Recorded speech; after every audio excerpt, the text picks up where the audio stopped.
જય શ્રી કૃષ્ણ. રાધે રાધે. મારી યુટ્યુબ ચેનલમાં તમારું હાર્દિક સ્વાગત છે.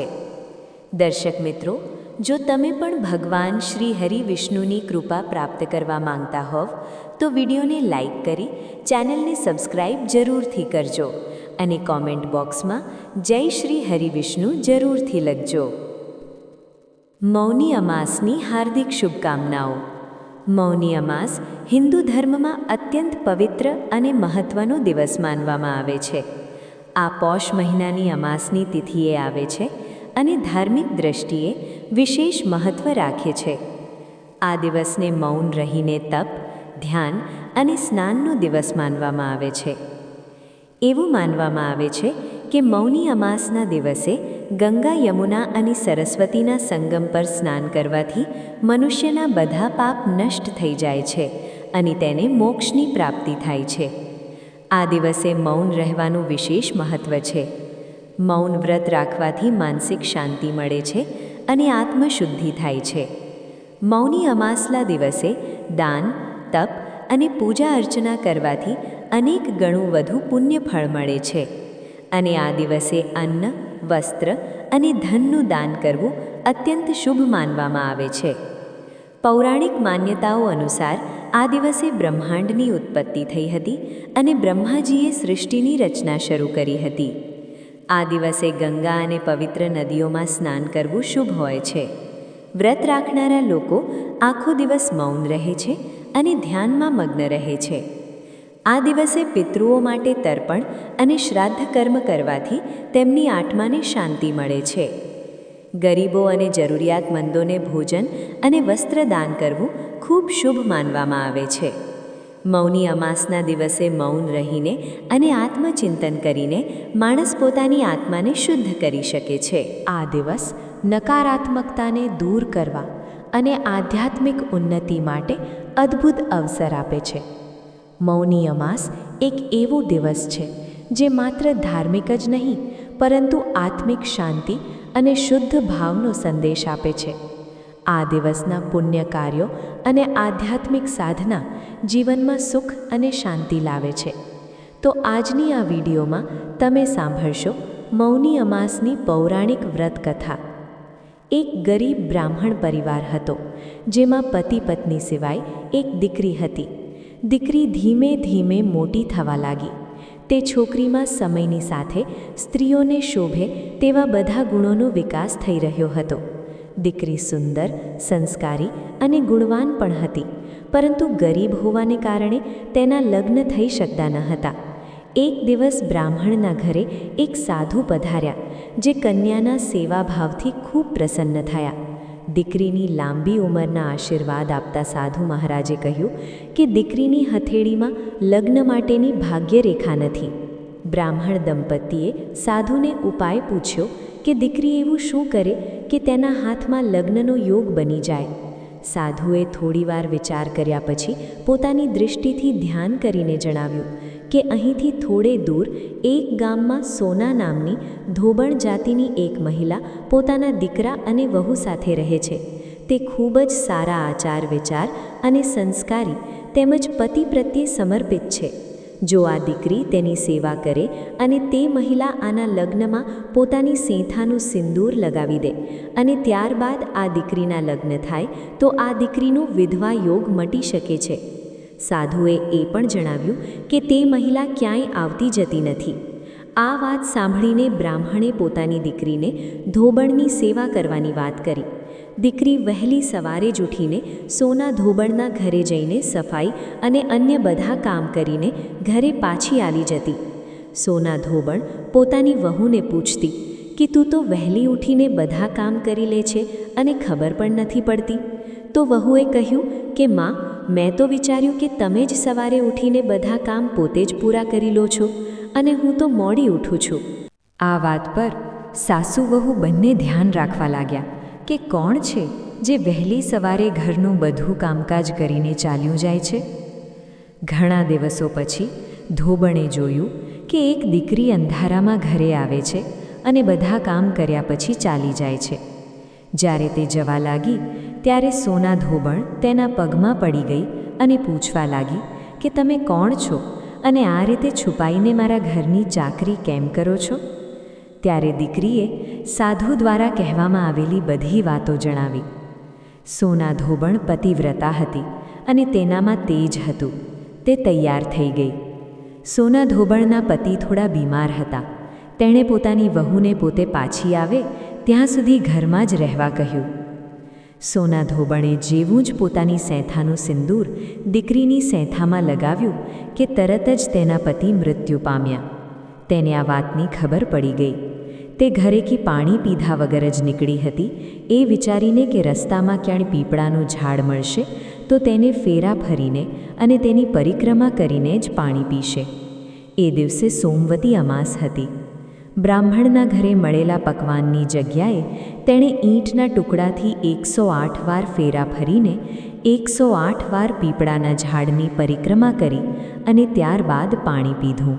આવું કરતાં જ તેના પતિના મૃત શરીરમાં ધ્રુજારી થવા લાગી અને તેઓ જીવતા થઈ ગયા. પીપળાના ઝાડમાં બધા દેવોનો વાસ હોય છે. સોમવતી અમાસના દિવસથી શરૂ કરીને જે માણસ દરેક અમાસના દિવસે ફેરા ફરી પરિક્રમા કરે છે તેના સુખ અને સૌભાગ્યમાં વધારો થાય છે. જે દરેક અમાસ પર ના કરી શકે તે સોમવારે આવતી અમાસના દિવસે 108 વસ્તુઓના ફેરા ફરીને સોના ધોબણ અને ગૌરી ગણેશની પૂજા કરે છે તેને અખંડ સૌભાગ્યની પ્રાપ્તિ થાય છે.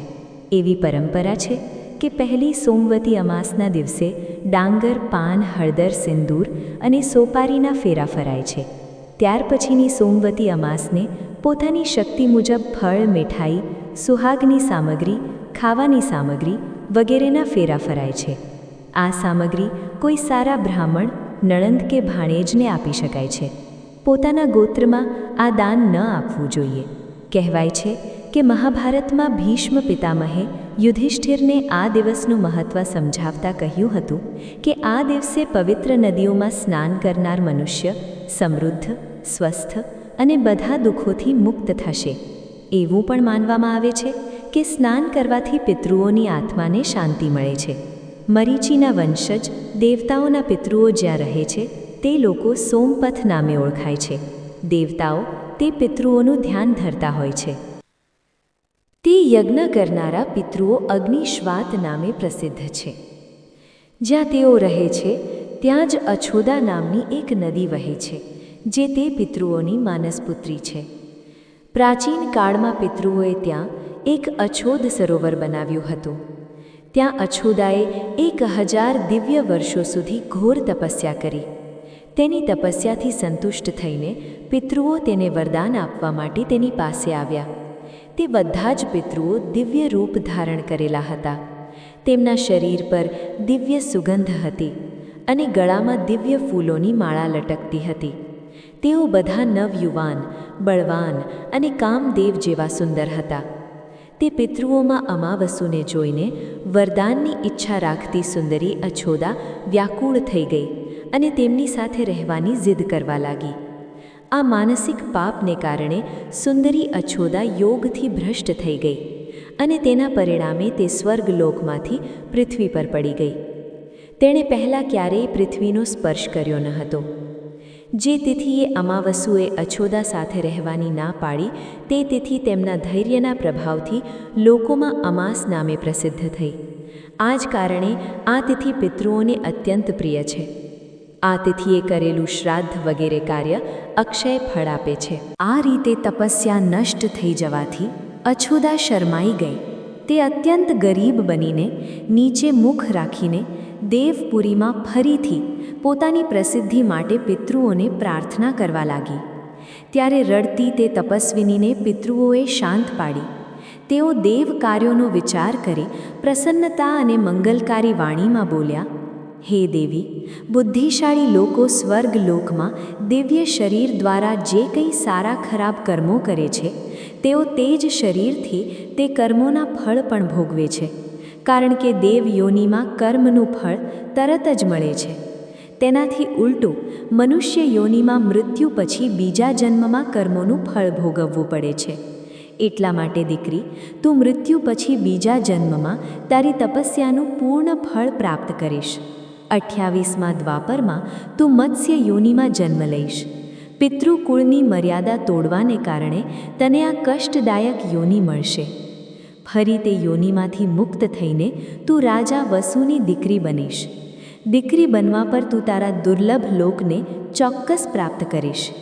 તે કન્યા અવસ્થામાં તને બદ્રી એટલે કે બોરના વૃક્ષોવાળા ટાપુમાં મહર્ષિ પરાશરથી એક એવા પુત્રની પ્રાપ્તિ થશે જે બદ્રાયણ નામે પ્રસિદ્ધ થશે અને ક્યારેય પોતાના કર્મથી દૂર ન થનારા નારાયણનો અવતાર હશે. તારો તે પુત્ર એક જ વેદને 4 ભાગમાં વહેંચશે. ત્યારબાદ સમુદ્રના અંશથી ઉત્પન્ન થયેલા પુરુવંશી રાજા શાંતનુના સહયોગથી તને વિચિત્ર વીર્ય અને મહારાજ ચિત્રાંગદ નામના 2 પુત્રો પ્રાપ્ત થશે. બુદ્ધિશાળી વિચિત્ર વીર્યના 2 પુત્રો ધૃતરાષ્ટ્ર અને પાંડુને ઉત્પન્ન કરાવીને તું ભાદરવા મહિનાની પૂર્ણિમાએ પિતૃલોકમાં જન્મ લઈશ. આ રીતે મનુષ્યલોકમાં સત્યવતી અને પિતૃલોકમાં આયુષ્ય તેમજ આરોગ્ય આપનારી તથા હંમેશા બધી મનગમતી ઈચ્છાઓ પૂરી કરનારી અષ્ટકા નામે તારી ખ્યાતિ થશે. સમય જતાં તું મનુષ્યલોકમાં નદીઓમાં શ્રેષ્ઠ પવિત્ર અછોદા નામે નદી રૂપે જન્મ ધારણ કરીશ. એવું કહીને પિતૃઓનો તે સમૂહ ત્યાં જ અદૃશ્ય થઈ ગયો અને અછોદાને તેના તે બધા કર્મોના ફળ પ્રાપ્ત થયા જે પહેલાં કહેવામાં આવ્યા હતા. કુરુક્ષેત્રમાં કૌશિક નામના એક ધર્માત્મા મહર્ષિ હતા. તેમને 7 દીકરા હતા. પિતાના મૃત્યુ પછી તે બધા મહર્ષિ ગર્ગાચાર્યના શિષ્યો બન્યા. તે સમયે પૃથ્વી પર ભારે દુકાળ પડ્યો. આ દરમિયાન તે બધા તપસ્વીઓ પોતાના ગુરુ ગર્ગાચાર્યની આજ્ઞાથી તેમની સેવામાં લાગી ગયા. ત્યાં વનમાં તેઓ ભૂખથી અત્યંત પીડાવા લાગ્યા. જ્યારે ભૂખ શાંત કરવાનો કોઈ બીજો ઉપાય ન સૂઝ્યો ત્યારે નાના ભાઈ પિતૃવ્રતિએ શ્રાદ્ધ કર્મ કરવાની સલાહ આપી. મોટા ભાઈઓ પાસેથી રજા લઈને પિતૃવ્રતિએ ધ્યાન લગાવીને શ્રાદ્ધની શરૂઆત કરી. તે સમયે તેણે નાના મોટાના ક્રમ મુજબ 2 ભાઈઓને દેવકાર્યમાં, 3ને પિતૃકાર્યમાં અને 1ને અતિથિ રૂપમાં નિયુક્ત કર્યા અને પોતે શ્રાદ્ધ કરનાર બન્યો. આ રીતે પિતૃભક્ત પિતૃવ્રતિએ પિતૃઓનું સ્મરણ કરતા મંત્રો બોલીને શ્રાદ્ધ કાર્ય પૂરું કર્યું. સમય જતાં મૃત્યુ પછી શ્રાદ્ધના દોષને કારણે તેઓ મંદસૌર નામના નગરમાં શિકારીના ઘરે જન્મ્યા. પરંતુ પિતૃસ્નેહ અને શ્રાદ્ધ કર્મને કારણે તેમને પૂર્વજન્મની વાતો યાદ રહી. પૂર્વજન્મના કર્મોને કારણે તેઓ શિકારીના ઘરમાં તો જન્મ્યા, પરંતુ પિતૃઓના મહિમાથી તેઓ પૂર્વજન્મના જ્ઞાની પણ રહ્યા. ફરી શ્રાદ્ધ કર્મના ફળથી વૈરાગ્ય ઉત્પન્ન થવાને કારણે તે બધાએ અન્ન ત્યાગ કરીને પોતાના શરીર છોડી દીધા. ત્યારબાદ તેઓ સાતેય કાલિંજર પર્વત પર ભગવાન નીલકંઠની સામે હરણની યોનિમાં જન્મ્યા. ત્યાં પણ પિતૃઓના પ્રેમથી તેઓ પોતાની જૂની વાતો યાદ રાખી શક્યા. તે યોનિમાં પણ જ્ઞાન અને વૈરાગ્ય જાગવાને કારણે તે લોકોએ તીર્થસ્થાનમાં અન્ન ત્યાગ કરીને લોકોના જોતા જોતા ધર્મપૂર્વક પ્રાણ ત્યાગ્યા. ત્યારબાદ તે સાતેય યોગ અભ્યાસીઓએ માનસરોવરમાં પક્ષીની યોનિમાં જન્મ લીધો. હવે તમે નામ અને કર્મ મુજબ તે બધાની વાત સાંભળો. આ યોનિમાં તેમના નામ સુમના, કુમુદ, શુદ્ધ, ચિત્રદર્શી, સુનેત્ર અને અંશુમાન હતા. આ સાતેય યોગના જાણકાર હતા. તેમાંથી ઓછી બુદ્ધિવાળા 3 તો યોગથી ભ્રષ્ટ થઈ ગયા અને આમ તેમ ભટકવા લાગ્યા. તે સમયે એક પાંચાલ વંશનો રાજા, જે ખૂબ બળવાન હતો, પોતાની સેના સાથે બગીચામાં રમી રહ્યો હતો. તે સુંદર રાજાને જોઈને પક્ષીઓમાંથી એક, જે પિતૃભક્ત બ્રાહ્મણ હતો, તેના મનમાં રાજ્ય મેળવવાની ઈચ્છા જાગી.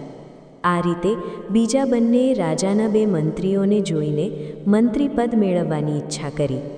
તેમાંથી જે 4 નિસ્વાર્થ હતા તેઓ શ્રેષ્ઠ બ્રાહ્મણ કુળમાં જન્મ્યા.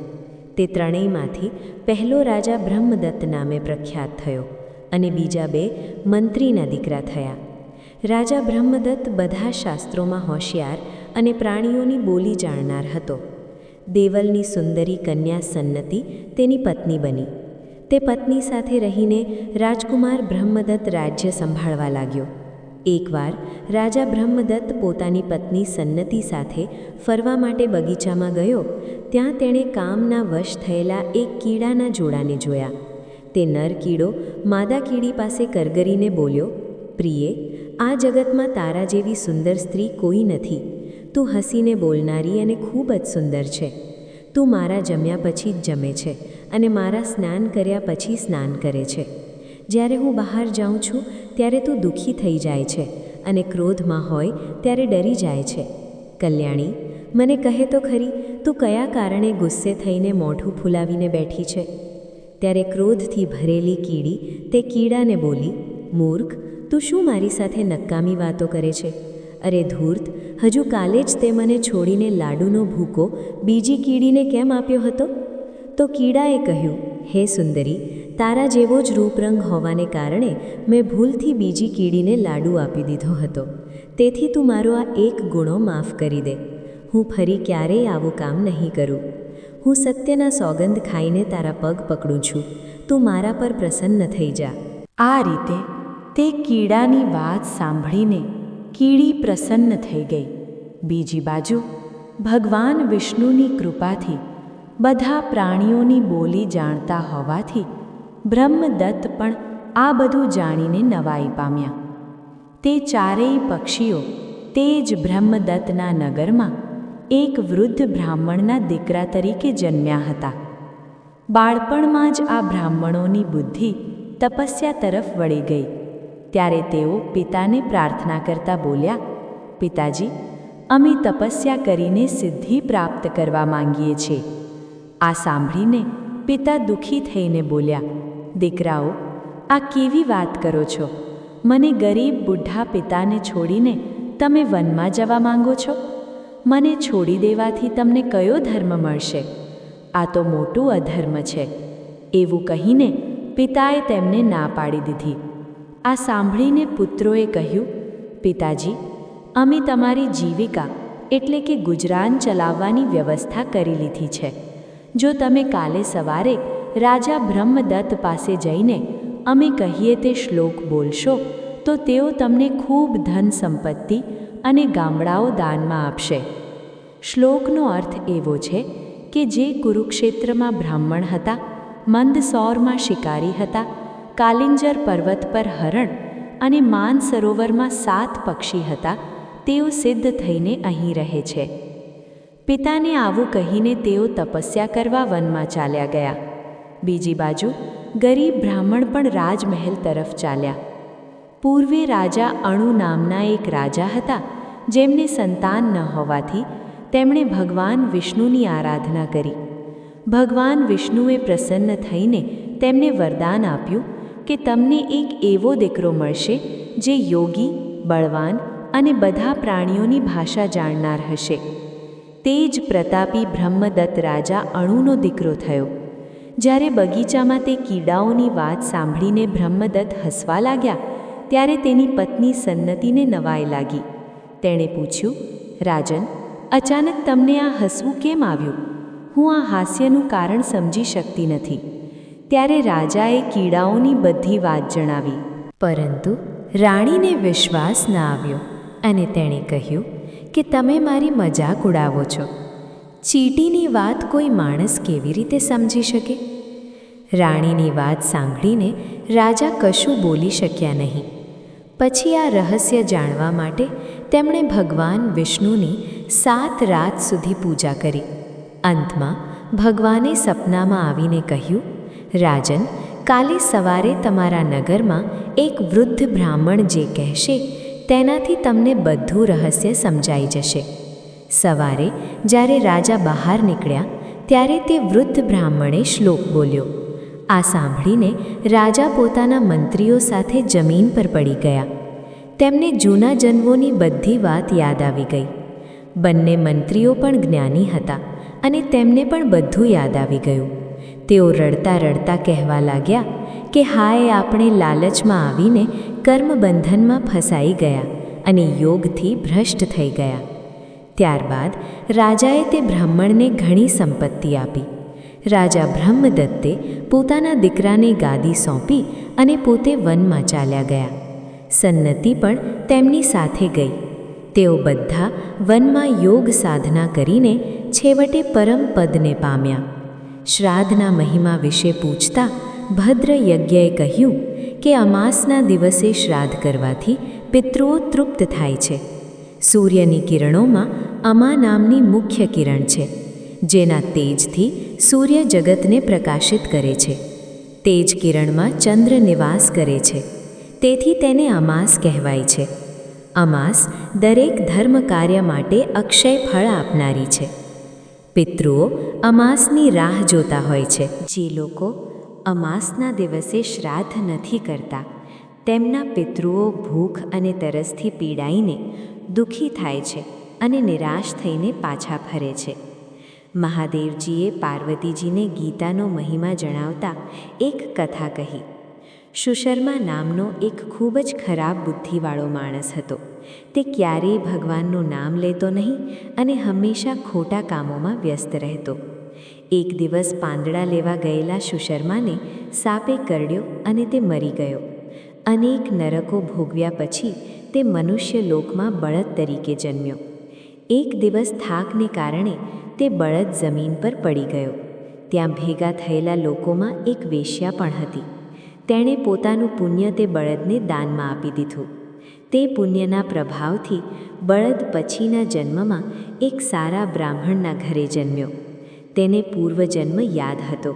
તે વેશ્યા પાસે ગયો અને પૂછ્યું કે તે એવું કયું પુણ્ય આપ્યું હતું. વેશ્યાએ કહ્યું કે પિંજરામાં બેઠેલો આ પોપટ રોજ જે વાંચે છે તેનાથી મારું મન પવિત્ર થયું અને તે જ પુણ્ય મેં તને આપ્યું હતું. પોપટે જણાવ્યું કે તે પૂર્વજન્મમાં ખૂબ અભિમાની વિદ્વાન હતો, તેથી તેને પોપટનો જન્મ મળ્યો. પરંતુ આશ્રમમાં રહીને તે ગીતાના પહેલા અધ્યાયનો પાઠ સાંભળતો હતો. તે જ પાઠને કારણે તેના બધા પાપ દૂર થયા અને તે વેશ્યાનું મન પણ શુદ્ધ થયું. ગીતાના પાઠના પ્રભાવથી બધાનું કલ્યાણ થાય છે. આ રીતે વારંવાર એકબીજા સાથે વાતચીત કરીને અને ગીતાના પહેલા અધ્યાયના મહિમાના વખાણ કરીને તે ત્રણેય હંમેશા પોતાના ઘરે ગીતાનો પાઠ કરવા લાગ્યા. પછી સાચું જ્ઞાન પ્રાપ્ત કરીને તેઓ મુક્ત થઈ ગયા. તેથી જે મનુષ્ય ગીતાના પહેલા અધ્યાયને વાંચે છે, સાંભળે છે, તેમજ તેનું પુનરાવર્તન કરે છે, તેને આ સંસારરૂપી દરિયો આર કરવામાં કોઈ મુશ્કેલી આવતી નથી. લક્ષ્મી, મેં તમને પહેલા અધ્યાયના મહિમાની સુંદર વાર્તા સંભળાવી દીધી. હવે બીજા અધ્યાયનો મહિમા સાંભળો. દક્ષિણ દિશામાં વેદ જાણનારા બ્રાહ્મણોના પુરનપુર નામના નગરમાં દેવશર્મા નામના એક વિદ્વાન બ્રાહ્મણ રહેતા હતા. તેઓ મહેમાનોની સેવા કરનારા, શાસ્ત્રોના જાણકાર અને તપસ્વીઓને ખૂબ પ્રિય હતા. તેમણે પવિત્ર વસ્તુઓ દ્વારા યજ્ઞો કરીને લાંબા સમય સુધી દેવતાઓને તૃપ્ત કર્યા. પરંતુ તે ધર્માત્મા બ્રાહ્મણને ક્યારેય કાયમી શાંતિની અનુભૂતિ થઈ નહીં. તેઓ સાચું જ્ઞાન પ્રાપ્ત કરવાની ઈચ્છાથી હંમેશા તપસ્વીઓની સેવા કરવા લાગ્યા. આ રીતે સારું આચરણ કરતાં કરતાં ખૂબ સમય વીતી ગયો. ત્યારે એક દિવસ પૃથ્વી પર તેમની સામે એક ત્યાગી મહાત્મા પ્રગટ થયા. તેઓ ખૂબ અનુભવી અને શાંત મનવાળા હતા. તેઓ હંમેશા પરમાત્માના ધ્યાનમાં મગ્ન રહીને આનંદમાં રહેતા હતા. દેવશર્માએ તે તપસ્વીને શુદ્ધ ભાવથી પ્રણામ કર્યા અને પૂછ્યું કે મહાત્મા, મને શાંતિ કેવી રીતે પ્રાપ્ત થશે?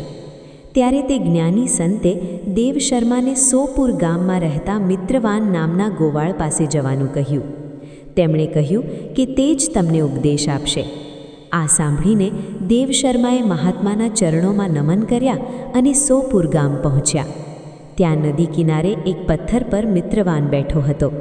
તેની આંખોમાં એક અલગ જ ચમક હતી. તે જગ્યાએ અંદરો અંદર દુશ્મની રાખતા પ્રાણીઓ પણ વેર ભૂલીને સાથે બેઠા હતા.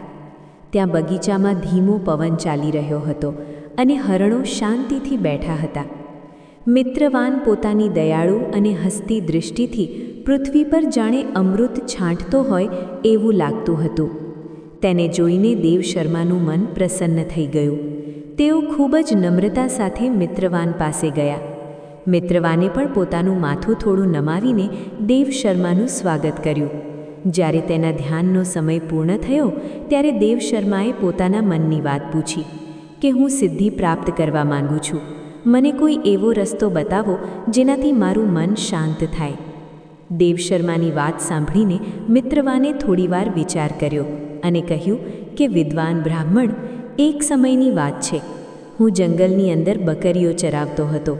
એટલામાં જ મારી નજર એક ભયાનક વાઘ પર પડી જે સૌને ખાઈ જવા માંગતો હતો. હું મારા જીવના ડરથી બકરીઓને લઈને ત્યાંથી ભાગવા લાગ્યો. પરંતુ એક બકરી અચાનક ડર છોડીને નદી કિનારે તે વાઘ પાસે જતી રહી. વાઘ પણ વેર છોડીને ચૂપચાપ ઊભો રહ્યો. આ જોઈને બકરી બોલી કે વાઘ, તમને તમારું મનગમતું ભોજન મળી ગયું છે. તમે પ્રેમથી મારું માંસ ખાઓ. તમે કેમ ઊભા છો? તમારા મનમાં મને ખાવાનો વિચાર કેમ નથી આવતો?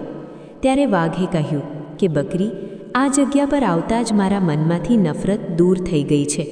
મારી ભૂખ અને તરસ પણ મટી ગઈ છે. તેથી હું તને ખાવા નથી માંગતો. વાઘની આવી વાત સાંભળીને બકરી બોલી કે મને ખબર નથી કે હું કેવી રીતે નિડર થઈ ગઈ છું. જો તમને ખબર હોય તો જણાવો. વાઘે કહ્યું કે મને પણ ખબર નથી. ચાલો સામે ઊભેલા આ મહાપુરુષને પૂછીએ. આ બંનેના સ્વભાવમાં આવો મોટો ફેરફાર જોઈને હું પણ દંગ રહી ગયો હતો. ત્યાં એક ઝાડ પર વાનર રાજ રહેતા હતા.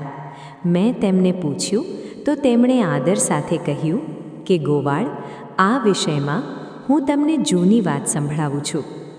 આ સામે જે મોટું મંદિર છે તેની અંદર બ્રહ્માજીએ સ્થાપિત કરેલું શિવલિંગ છે. પહેલાં અહીં સુકર્મ નામના એક બુદ્ધિશાળી મહાત્મા રહેતા હતા. તેઓ આ મંદિરમાં ભક્તિ કરતા હતા. તેઓ નદીના જળથી શિવજીને સ્નાન કરાવતા અને ફૂલો ચઢાવી પૂજા કરતા હતા. ઘણા સમય પછી તેમના ઘરે એક મહેમાન આવ્યા. સુકર્મે તેમને ફળ આપ્યા અને કહ્યું કે હું જ્ઞાન મેળવવા માટે શિવજીની પૂજા કરું છું. આજે તમારી જેવી વ્યક્તિના દર્શન કરીને મને લાગે છે કે મારી ભક્તિ સફળ થઈ છે. આ સાંભળીને તે મહાત્મા ખૂબ ખુશ થયા. તેમણે એક પથ્થર પર ગીતાનો બીજો અધ્યાય લખ્યો અને બ્રાહ્મણને તેનો પાઠ કરવા કહ્યું. આટલું કહીને તે તપસ્વી ત્યાંથી ગાયબ થઈ ગયા. સુકર્મા આશ્ચર્ય પામીને હંમેશા ગીતાના બીજા અધ્યાયનો પાઠ કરવા લાગ્યા. લાંબા સમય પછી તેમનું મન શુદ્ધ થયું અને તેમને સાચું જ્ઞાન મળ્યું. પછી તેઓ જ્યાં પણ જતા ત્યાંનું વાતાવરણ શાંત થઈ જતું. ત્યાં રાગ દ્વેષ, ભૂખ તરસ કે ડર જેવું કંઈ જ રહેતું નહીં. આ બધું ગીતાના બીજા અધ્યાયના પાઠનું જ ફળ હતું. મિત્રવાન કહે છે કે વાનર રાજની વાત સાંભળીને હું બકરી અને વાઘ સાથે તે મંદિરમાં ગયો. ત્યાં મેં પથ્થર પર લખેલો ગીતાનો બીજો અધ્યાય વાંચ્યો. તેનો વારંવાર પાઠ કરવાથી મેં તપસ્યા પ્રાપ્ત કરી લીધી છે. તેથી હે ભલા માણસ, તમે પણ હંમેશા બીજા અધ્યાયનો પાઠ કરો, જેનાથી મુક્તિ તમારાથી દૂર નહીં રહે. ભગવાન કહે છે કે લક્ષ્મી મિત્રવાનની વાત માનીને દેવશર્મા પોતાના નગરમાં પાછા આવ્યા અને પૂરી શ્રદ્ધા સાથે ગીતાના બીજા અધ્યાયનો પાઠ કરવા લાગ્યા, જેનાથી તેમણે પરમ શાંતિ અને મોક્ષ પ્રાપ્ત કર્યો. ઓમ નમો ભગવતે વાસુદેવાય નમઃ. મિત્રો, જો કથા બોલતી વખતે મારાથી કોઈ ભૂલ થઈ હોય તો હું ક્ષમા માંગુ છું અને આશા રાખું છું કે તમને આ કથા પસંદ આવી હશે. જો તમને આ કથા પસંદ આવી હોય તો વિડીયોને લાઈક કરી ચેનલને સબસ્ક્રાઈબ જરૂરથી કરજો અને કોમેન્ટ બોક્સમાં જય શ્રી હરિ વિષ્ણુ જરૂરથી લખજો. ધન્યવાદ. જય શ્રી કૃષ્ણ. રાધે રાધે. ઘણા સમય પહેલાંની વાત છે. કોઈ દૂર દેશના એક નાનકડા ગામમાં રામુ નામનો એક ખેડૂત રહેતો હતો. રામુ સ્વભાવે ખૂબ જ સીધો, સરળ અને મહેનતુ માણસ હતો. તેના જીવનમાં કપટ જેવી કોઈ વસ્તુ નહોતી. તે સવારે સૂરજ ઉગતા પહેલાં ઉઠતો અને મોડી રાત સુધી પોતાના ખેતરોમાં ખૂબ જ મહેનત કરતો. પરંતુ કહેવાય છે ને કે ક્યારેક નસીબ માણસની પરીક્ષા લે છે. રામુ સાથે પણ કંઈક આવું જ થઈ રહ્યું હતું. આટલી મહેનત કરવા છતાં તેના ઘરમાં હંમેશા ગરીબી રહેતી હતી. રામુનો પરિવાર નાનો હતો, પણ ચિંતા ખૂબ મોટી હતી. તેની પત્નીનું નામ સત્યમતી હતું. જેવું તેનું નામ હતું તેવો જ તેનો સ્વભાવ પણ હતો. સત્યમતી ખૂબ જ દયાળુ, ધર્મમાં માનવાવાળી અને પતિવ્રતા સ્ત્રી હતી. ઘરમાં ખાવાનું હોય કે ન હોય, પણ જો કોઈ સાધુ સંત કે ભૂખ્યો માણસ તેમના દરવાજે આવી જાય તો સત્યમતી તેને ખાલી હાથે જવા દેતી નહોતી. તે પોતે ભૂખી રહી લેતી, પણ પોતાની ઝૂંપડીમાંથી કોઈને નિરાશ થઈને પાછી નહોતી મોકલતી. રામુ પોતાની પત્નીના આ સ્વભાવનું ખૂબ સન્માન કરતો હતો. પણ રામુની સૌથી મોટી ચિંતા તેના 2 દીકરા હતા. બંને દીકરા શરીરથી તો મજબૂત અને સાજા નરવા હતા, પણ બુદ્ધિમાં એકદમ ઠોઠ હતા. ગામના લોકો તેમને મૂર્ખ સમજતા હતા. રામુએ ઘણીવાર પ્રયત્ન કર્યો કે તેમને ખેતીનું કામ શીખવે અને જવાબદારીની અનુભૂતિ કરાવે, પણ બંને દીકરાનું મન કામમાં લાગતું જ નહોતું. જો રામુ તેમને ખેતરમાં પાણી આપવાનું કહે તો તેઓ પાળો જ તોડી નાખતા. જો તે તેમને ખેતરની ચોકી કરવાનું કહે તો તેઓ ખેતરમાં જ ઊંઘી જતા અને જનાવરો બધો પાક બગાડી નાખતા. ગરીબી અને દીકરાઓની મૂર્ખતાએ રામુને સમય પહેલાં જ ઘરડો બનાવી દીધો હતો. તેના ચહેરા પર હંમેશા ચિંતાની લકીરો દેખાતી હતી. તે વિચારતો હતો કે તેના ગયા પછી આ મૂર્ખ દીકરાઓનું શું થશે, કોણ તેમનું પેટ ભરશે અને કેવી રીતે આ પરિવાર ચાલશે. 1 વર્ષ ગામમાં ભયંકર દુકાળ પડ્યો. આકાશમાંથી જાણે આગ વરસી રહી હતી અને ધરતી તરસથી તડપી રહી હતી. રામુએ જે થોડો ઘણો પાક વાવ્યો હતો તે પણ પાણીની અછતથી સુકાઈને બરબાદ થઈ ગયો. ઘરમાં રાખેલું અનાજ ધીરે ધીરે સમાપ્ત થવા લાગ્યું. પરિસ્થિતિ એવી આવી ગઈ કે હવે દિવસનું 1 ટંકનું ખાવાનું મેળવવું પણ મુશ્કેલ થઈ ગયું હતું. રામુ પાસે જે 2 બળદ હતા તે પણ ઘાસ વગેરે નબળા થવા લાગ્યા હતા. એક રાત્રે રામુ પોતાના ખાટલા પર સૂતા સૂતા આકાશ સામે જોઈ રહ્યો હતો. તેને ઊંઘ નહોતી આવતી. પાસે જ સત્યમતી બેસીને જૂના કપડાં સાંધતી હતી. રામુએ એક ઊંડો શ્વાસ લીધો અને પડખું ફેરવતા બોલ્યો, સત્યમતી, હવે મારાથી આ નથી જોવાતું. મારા હાથમાં ફોલ્લા પડી ગયા છે અને શરીર હવે સાથ નથી આપતું. પણ આ ખેતીથી આપણને શું મળ્યું? ફક્ત દેવું અને ભૂખ. મને લાગે છે કે હવે આપણે આ ખેતી છોડી દેવી જોઈએ. સત્યમતીએ સોય દોરો નીચે મૂક્યા અને ખૂબ વહાલથી પતિ સામે જોયું. તેણે કહ્યું, સ્વામી, તમે હિંમત કેમ હારી રહ્યા છો? આ ધરતી આપણી માં છે, જેણે આજ સુધી પાળ્યા છે. જો આજે સમય ખરાબ છે તો કાલે સારો પણ આવશે. આ તો ઈશ્વરની પરીક્ષા છે. આપણે ધીરજ રાખવી જોઈએ. રામુએ માથું ધુણાવતા કહ્યું, ના સત્યમતી, હવે ધીરજ રાખવાનો સમય નથી રહ્યો. બાળકો મોટા થઈ ગયા છે, પણ બુદ્ધિ વગરના છે. જો હું આ સૂકી જમીનમાં હળ ચલાવતો રહીશ તો આપણે બધા ભૂખે મરી જઈશું. મેં વિચાર્યું છે કે હું આ ખેતીવાડી છોડીને કોઈ વેપાર શરૂ કરું. શહેરમાં જઈને કોઈ કામધંધો શોધું. સાંભળ્યું છે કે વેપારમાં ખૂબ પૈસા છે.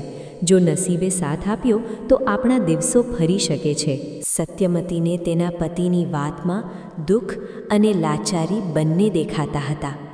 તે જાણતી હતી કે રામુએ આ નિર્ણય સહેલાઈથી નહીં લીધો હોય. એક ખેડૂત માટે પોતાની જમીન છોડવી એટલી જ અઘરી હોય છે જેટલું શરીરથી જીવનું અલગ થવું. પણ ઘરની હાલત જ કંઈક એવી હતી. બીજે દિવસે સવારે રામુએ પોતાના બંને દીકરાઓને બોલાવ્યા. બંને દીકરાઓ આંખો ચોળતા આળસ સાથે પિતાની સામે આવીને ઊભા રહી ગયા. રામુએ તેમને કહ્યું, દીકરાઓ, હવે આ ગામમાં આપણું ગુજરાન નથી થઈ શકે તેમ.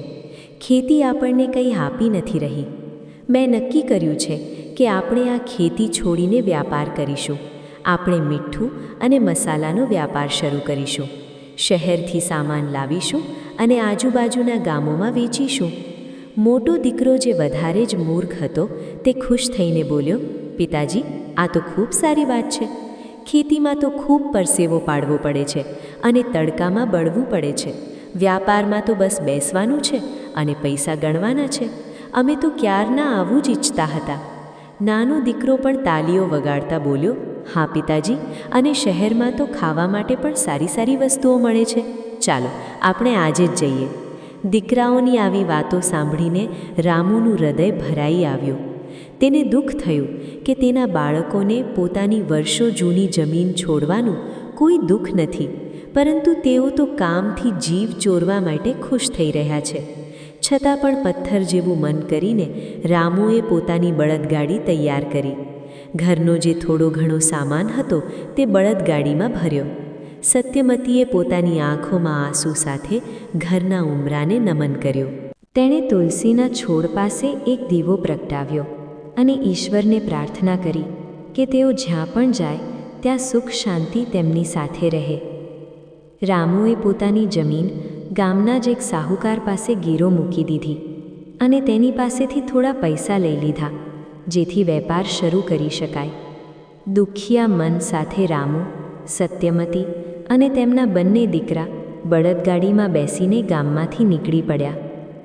ગામના લોકો તેમને જતા જોઈ રહ્યા હતા.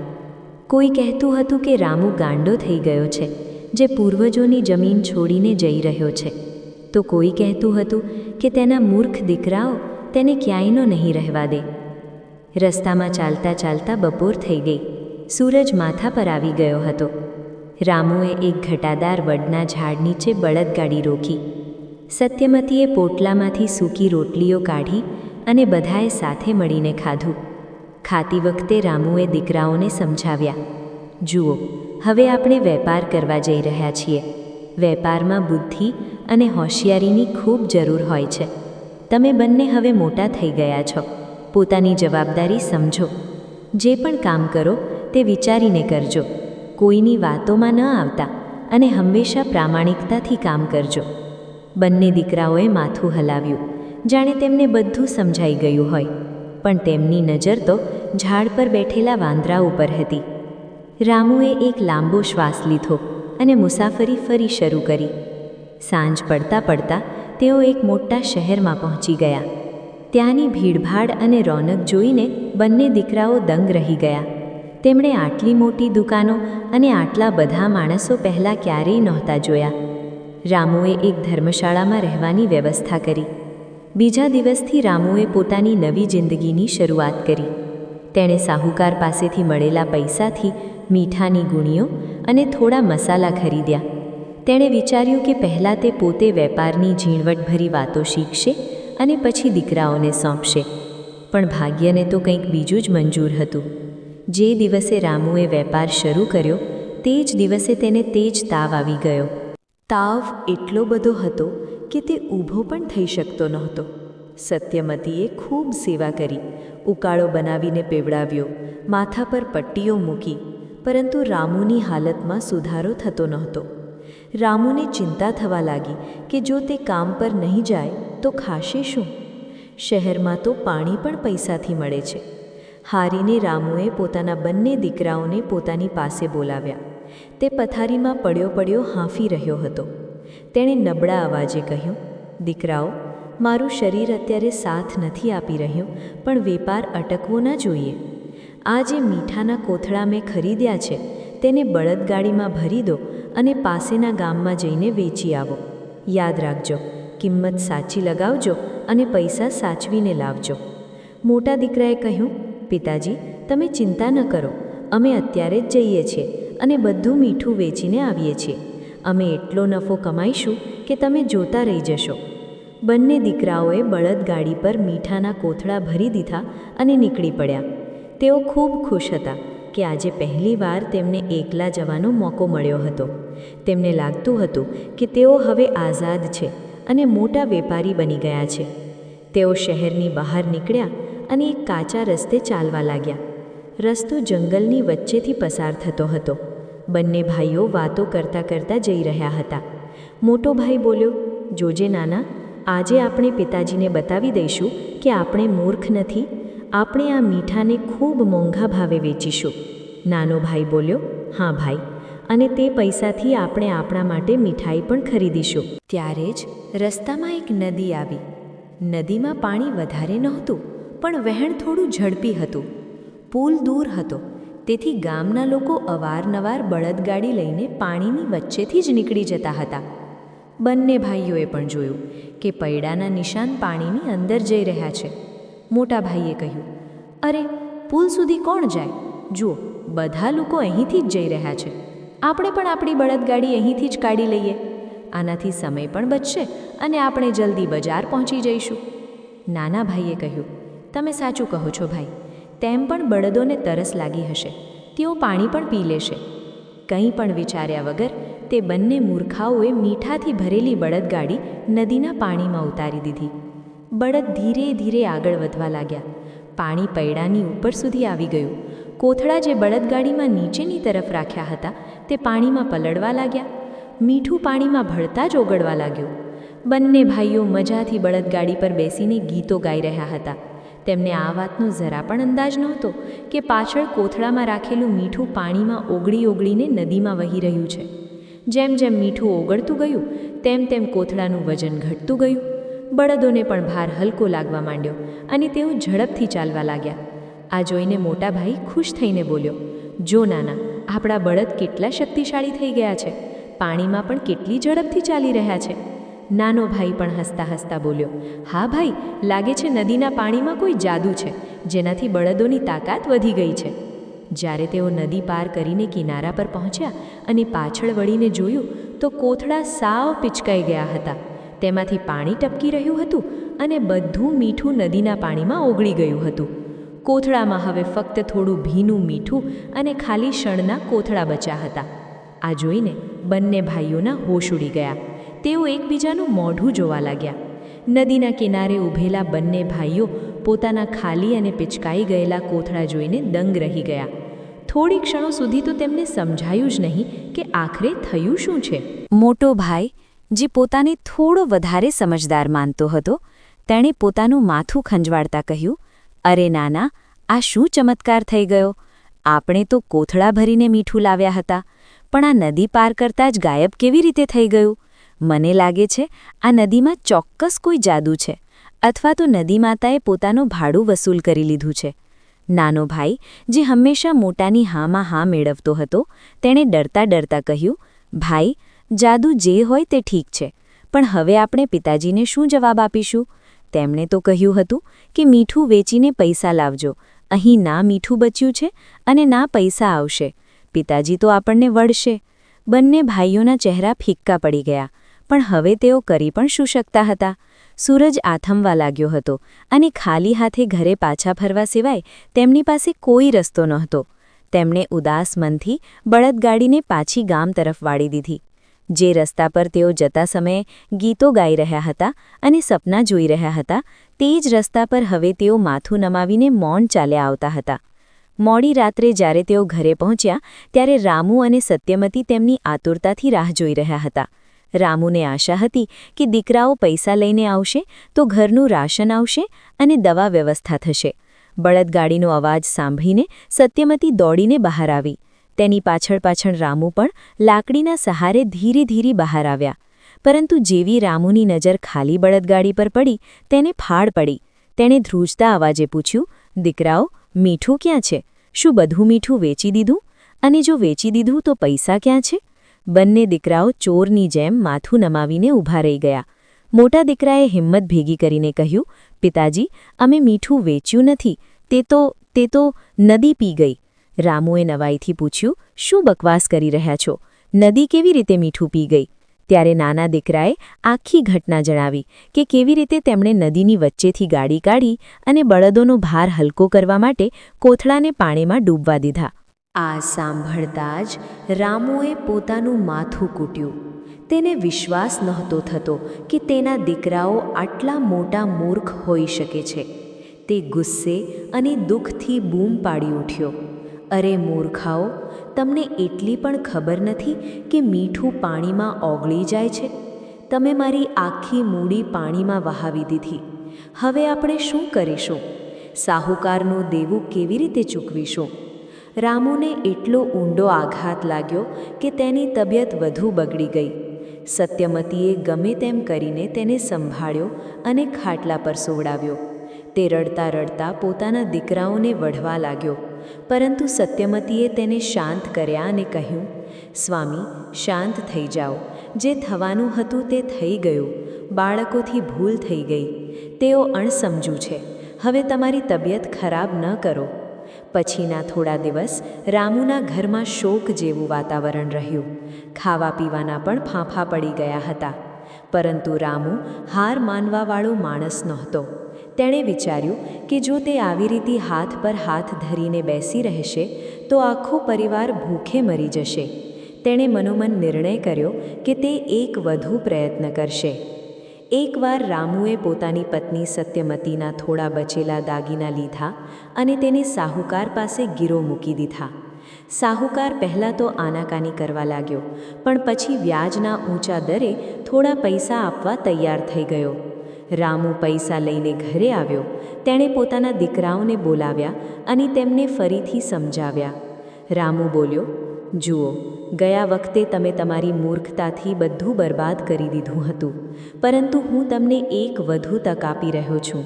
આ વખતે હું મીઠાનો વેપાર નહીં કરું. મેં સાંભળ્યું છે કે શહેરમાં રૂની ખૂબ માંગ છે. રૂ હલકું પણ હોય છે અને તેમાં નફો પણ સારો મળે છે. હું કાલે બજારમાંથી રૂ ખરીદી લાવીશ. તમારે તેને લઈને બીજા શહેરમાં જવું પડશે. બંને દીકરાઓએ કાન પકડીને સોગંદ ખાધા કે આ વખતે તેઓ કોઈ ભૂલ નહીં કરે. રામુ પોતે બજાર ગયો અને સારી જાતની રૂની મોટી મોટી ગાંસડીઓ ખરીદી લાવ્યો. રૂના કોથળા જોવામાં તો ખૂબ મોટા હતા, પણ વજનમાં ખૂબ હલકા હતા. રામુએ તે કોથળાને બળદગાડી પર સારી રીતે ભરી દીધા. નીકળતી વખતે રામુએ દીકરાઓને ખાસ સૂચના આપી, મારી વાત ધ્યાનથી સાંભળી લો. આ રૂ છે તે પાણીનું દુશ્મન હોય છે. ગયા વખતે તમે નદીની વચ્ચેથી ગયા હતા, પરંતુ આ વખતે ભૂલથી પણ પાણી પાસે ન જતા. જો રૂમાં જરા પણ પાણી લાગ્યું તો તે ખરાબ થઈ જશે. પુલ ભલે ગમે તેટલો દૂર કેમ ન હોય, પુલના રસ્તેથી જ જજો. મોટા ભાઈએ કહ્યું, પિતાજી, તમે નિશ્ચિંત રહો. અમે આ રૂને અમારા જીવથી પણ વધારે સાચવીને રાખીશું. પાણીનું એક ટીપું પણ આના પર પડવા નહીં દઈએ. બંને ભાઈઓ ફરીથી બળદગાડી લઈને રવાના થયા. રૂનું વજન ઓછું હોવાને કારણે બળદ ખૂબ મજાથી અને ઝડપથી ચાલી રહ્યા હતા. બંને ભાઈઓ ખૂબ ખુશ હતા. મોટો ભાઈ બોલ્યો, જોયું નાના, પિતાજી કેટલા સમજદાર છે. ગયા વખતે મીઠું ખૂબ ભારે હતું, એટલે બળદોને તકલીફ થઈ રહી હતી.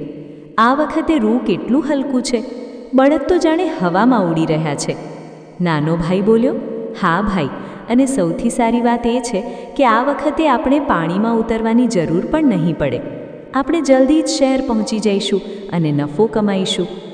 વાતો કરતાં કરતાં તેઓ એ જ જગ્યાએ પહોંચી ગયા જ્યાં ગયા વખતે નદી મળી હતી. નદીનું પાણી આજે પણ એમ જ વહી રહ્યું હતું. પુલ ત્યાંથી 2 માઇલના અંતરે હતો.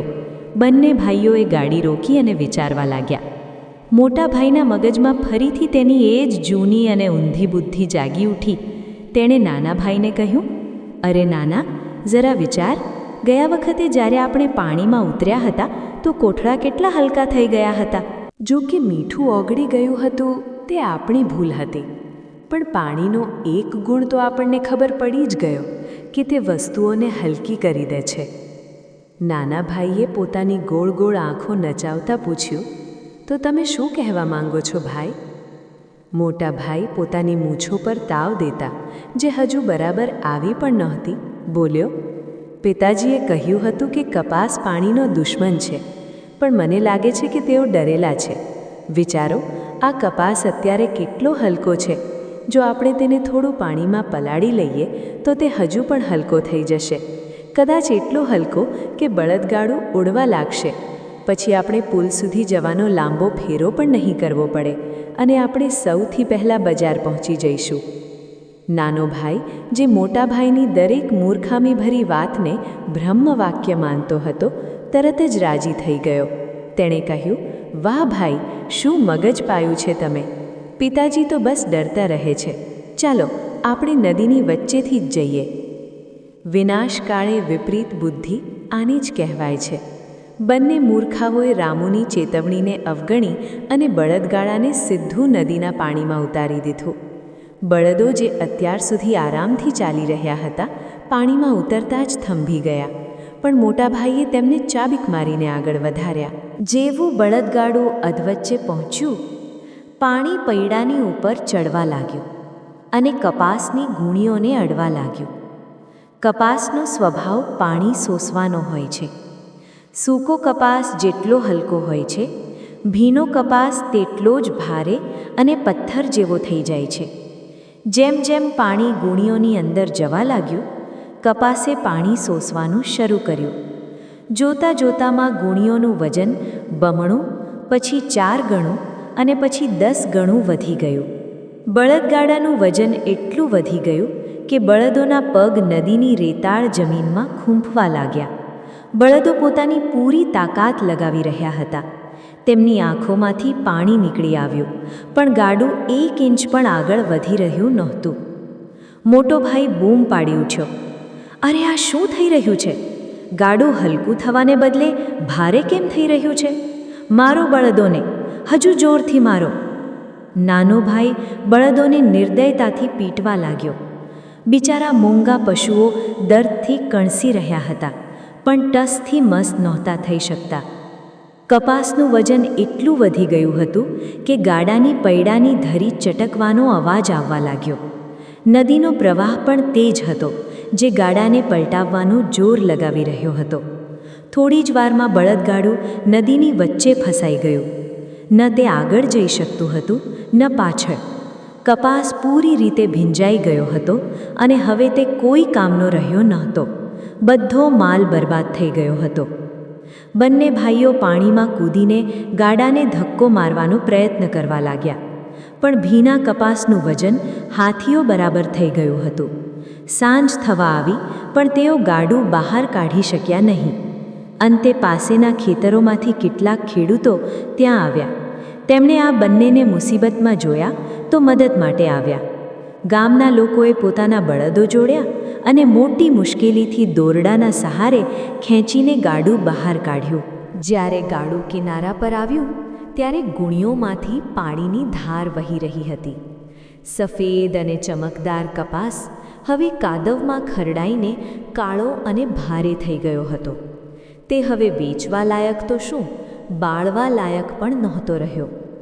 બંને ભાઈઓ કાદવથી લથપથ, થાકીને લોથપથ થઈને નદી કિનારે બેસી ગયા. આ વખતે તેમની પાસે કોઈ બહાનું પણ નહોતું. ગત વખતે મીઠું ઓગળી ગયું હતું, પણ આ વખતે તો કપાસ સાક્ષી તરીકે ત્યાં હાજર હતો, જે તેમની મૂર્ખતાની વાર્તા કહી રહ્યો હતો. સાહુકારના દેવાના પૈસા, રામુની આશાઓ અને સત્યમતીના દાગીના બધું જે ભીના કપાસની સાથે બરબાદ થઈ ગયું હતું. રાત્રિના અંધકારમાં જ્યારે તેઓ ઘરે પહોંચ્યા, ત્યારે રામુએ તેમને ખાલી હાથે નહીં પણ બરબાદ થયેલા માલ સાથે જોયા. તેણે ભીના કપાસને અડીને જોયું અને બધું સમજી ગયો. આ વખતે રામુ બૂમ ન પાડ્યો, તેણે પોતાનું માથું પણ ન કૂટ્યું. તે બસ પથ્થરની મૂર્તિ બનીને ઊભો રહી ગયો. તેની આંખોમાં હવે આંસુ પણ નહોતા, ફક્ત એક ઊંડો સન્નાટો હતો. તેને લાગ્યું જાણે તેના જીવનના બધા રસ્તા હવે બંધ થઈ ગયા છે. ગરીબીએ હવે તેમના ઘરમાં કાયમી મુકામ કરી લીધો હતો. ખાવાના ફાંફા તો હતા જ, હવે માથે ભારે દેવું પણ હતું. સાહુકાર રોજ ઉઘરાણી કરવા આવવા લાગ્યો. તે ગાળો આપતો અને ઘરનો સામાન ફેંકી દેવાની ધમકી આપતો.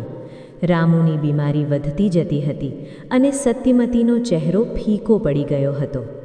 બંને દીકરાઓ હવે ઘરની બહાર નીકળતા પણ ડરતા હતા, કારણ કે ગામના લોકો તેમની મજાક ઉડાવતા હતા. કોઈ તેમને મીઠું ઓગાળનારા કહેતું તો કોઈ રૂ ડૂબાડનારા કહીને બોલાવતું. આવી જ રીતે દુઃખ અને કષ્ટમાં કેટલાય મહિનાઓ વીતી ગયા. રામુના પરિવારની હાલત બદથી બદતર થતી જતી હતી. તેઓ દાણે દાણા માટે મોહતાજ થઈ ગયા હતા. રામુ વિચારતો હતો કે શું આ નર્કમાંથી નીકળવાનો કોઈ રસ્તો નથી? શું તેના નસીબમાં ફક્ત રડવાનું જ લખ્યું છે? એક દિવસ કડકડતી ઠંડી પડી રહી હતી. ગામના મંદિરમાં એક ખૂબ જ જ્ઞાની પંડિત પધાર્યા હતા.